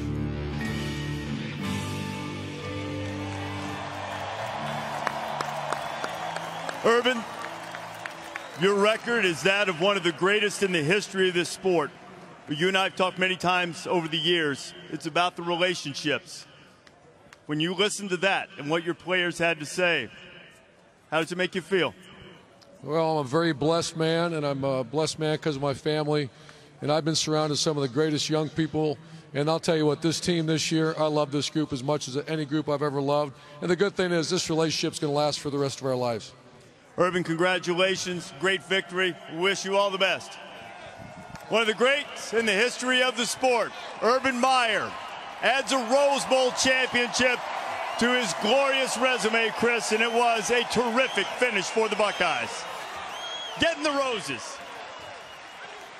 He's been not nearly as filled with emotion, Kirk, as we saw him after beating Michigan, running his record against, as he calls it, the team up north to 7-0. Then there was Northwestern. Now I think maybe it's beginning to hit him just a bit more than it was at the end of that game. Yeah, I think when you see your teammate or your players make comments like that, how much you've impacted their lives, then to have your son. Is it sinking in right now for him? Yeah, I think this so. is it? Yeah, I think so.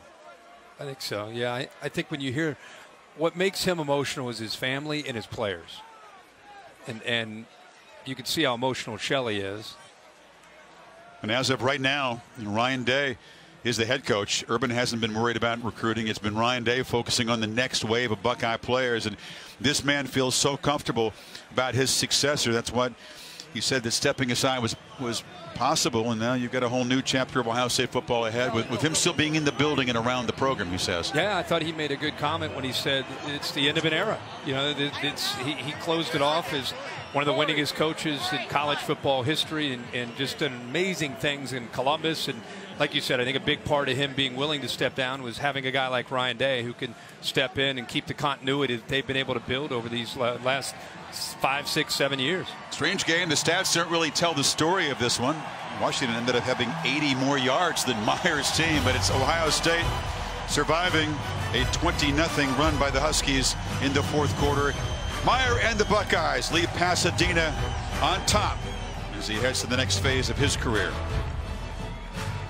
The Ford postgame is brought to you by Ford. Built Ford proud.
And welcome back to the Ford postgame show. Of course, Kirk, a tradition. Carmen, Ohio played, and Meyer and his family and some Buckeye players making their way to the corner where the band is.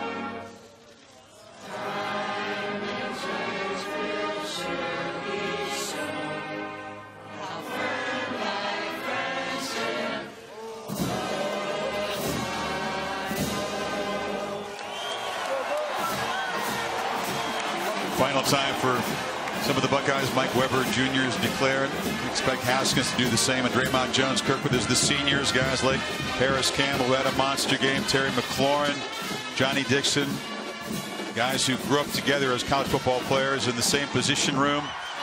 And now Meyer going to give a final salute to the band which is as important to the culture at Ohio State as a football team. I was going to say that the marching band at Ohio State is right up in the top 5 when you put up Woody Hayes and think about some of the greats that have been at Ohio State. The fans of Ohio State revere the Ohio State band, and that was his way of saluting them and thanking them. We've talked all day and really all month and all season about the fact that Urban Meyer does have his detractors. He's made some mistakes that he's admitted to. Some very public mistakes, including in recent months. He even made reference to it to Reese on the stand, and it was a painful final season for him in many ways. This is really the best possible finish for it, short of a national championship, to come to the Rose Bowl for the first time as he and Shelley make the walk from one end of the field to the tunnel. What's your reflection on this guy as a former captain at this school, what he's meant the last 7 seasons? I reflect on what he was able to accomplish as a coach and the impact he had on a lot of players, not just the superstars, the Dwayne Haskins of the world, but a lot of the other players that you don't always hear about. And so I think that's the mark of a great coach. The championships are amazing, the national titles, and what he's been able to achieve. But I guess there's a lot of things that went on over the summer, and he did make some mistakes, especially when he was in Chicago at the Big Ten Media Luncheon and made some comments that I think he would love to have back. But at the same time, I don't think he is the person that some people paint him out to be. In fact, I know he's not. And I think that's what he's able to live with himself, because he knows the truth of the reality of the situation. Ryan Day is a very talented young coach, but it's always difficult to follow a guy who in the Buckeye Nation is certainly a legend, and as Reese so accurately pointed out, has a resume that's among the greats in the modern era. Sure, there's Saban, who stands alone, but Meyer with those 3 national championships, the success he's had at Ohio State, and the 7-0 record against Michigan. Hey, Ryan Day, you're a talented coach. Good luck following that, because the first time you lose to Michigan, you get reminded that Urban Meyer never did. Oh, yeah. And I was talking to Ryan Day on the field before the game, and he was talking about the intensity, and he's been all over. He's coached in the NFL, and he just talked about how real it is and how much you have to embrace that as a coach. And I think it becomes different. Starting right now, he's the head coach at Ohio State. As they take this shower and they get on a plane, Urban Meyer moves on, and Ryan Day is the head coach at Ohio State. He'll teach a class in leadership. He's already got the first few lectures written. He told me he believes in preparation. But whether it was Bob Stoops or other guys who left coaching, and he's talked to Stoops about this, Kirk, next year's going to be very, very tough for him. He's going to have his tough moments, as he did after he left Florida. He was broadcasting, working for ESPN, and really missed it. He thinks it's going to be different this time because he's got to look after his health. But he's still going to struggle next season, I believe. Yeah, it's just a matter of, I think, the first year, I think he'll be okay. But it's that second and third. Yeah, I do. I think it's the second and third year when you kind of run out of things that are filling that void, that competitive void that you only get by doing this and leading young people. I mean, that's what fulfills him. So when you take that away, what plugs back into that allows you to still have that fulfillment in life? And I think that's what he's going to be searching for. Gene Smith has talked about how he'll be within the athletic department and have a role, but is that going to be enough? Golfing you can only do so much of that. And until you need to figure something else out. Because I figure it's mostly Ohio State fans watching this right now, they might be interested in your thoughts on the Buckeyes going forward with Ryan Day. They'll bring in more great recruits, but they lose a ton of talent. They'll lose some talented juniors as well as the seniors we talked about. Yeah, and everyone's a sophomore quarterback. Everyone's assuming Dwayne Haskins will move on, and there's a lot of mystery and question about Justin Fields, who's at Georgia, and Ohio State is being reported that it's very high on the list of his schools that he wants to attend. If he comes in, does he sit out a year? Is he able to play right away? I have no idea the rules or how that works out, but that'll go a long way in determining what kind of team they have next year if he does come in. But the way they recruit, yeah, it's kind of like Alabama. You lose great players, sure, you replace them with very talented players, but you lose some great leadership and the intangibles that make a team special, and that's what they're going to work hard on to try to replace. Got an idea, you and I. Let's road trip up the coast to Santa Clara. All right. Well, I see a week from now the championship game between the Tide and the Tigers one more time at Levi's Stadium. We hope that'll be a classic. This game provided more suspense than we thought as Washington battled back with that fourth quarter, falling short. But in the end, Meyer and the Buckeyes win it 28-23. As always, it is our honor and privilege to bring you this game. Bill Pennell produced it. Derek Motley was the director. me thank our entire folks who are in the crew here, for Maria, for Tom, for Dave Kataya, Darren Brown, Mike Black, Mark Amento up here in the booth, and everyone on our crew. Thanks for joining us from Pasadena. We're going to see you a week from tonight in Santa Clara for the National Championship game.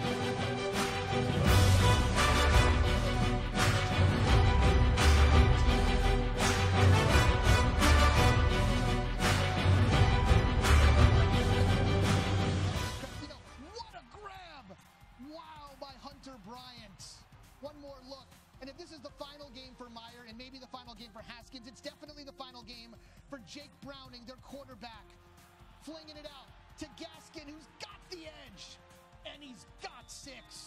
They take a look at it again, close, but confirmed, a touchdown.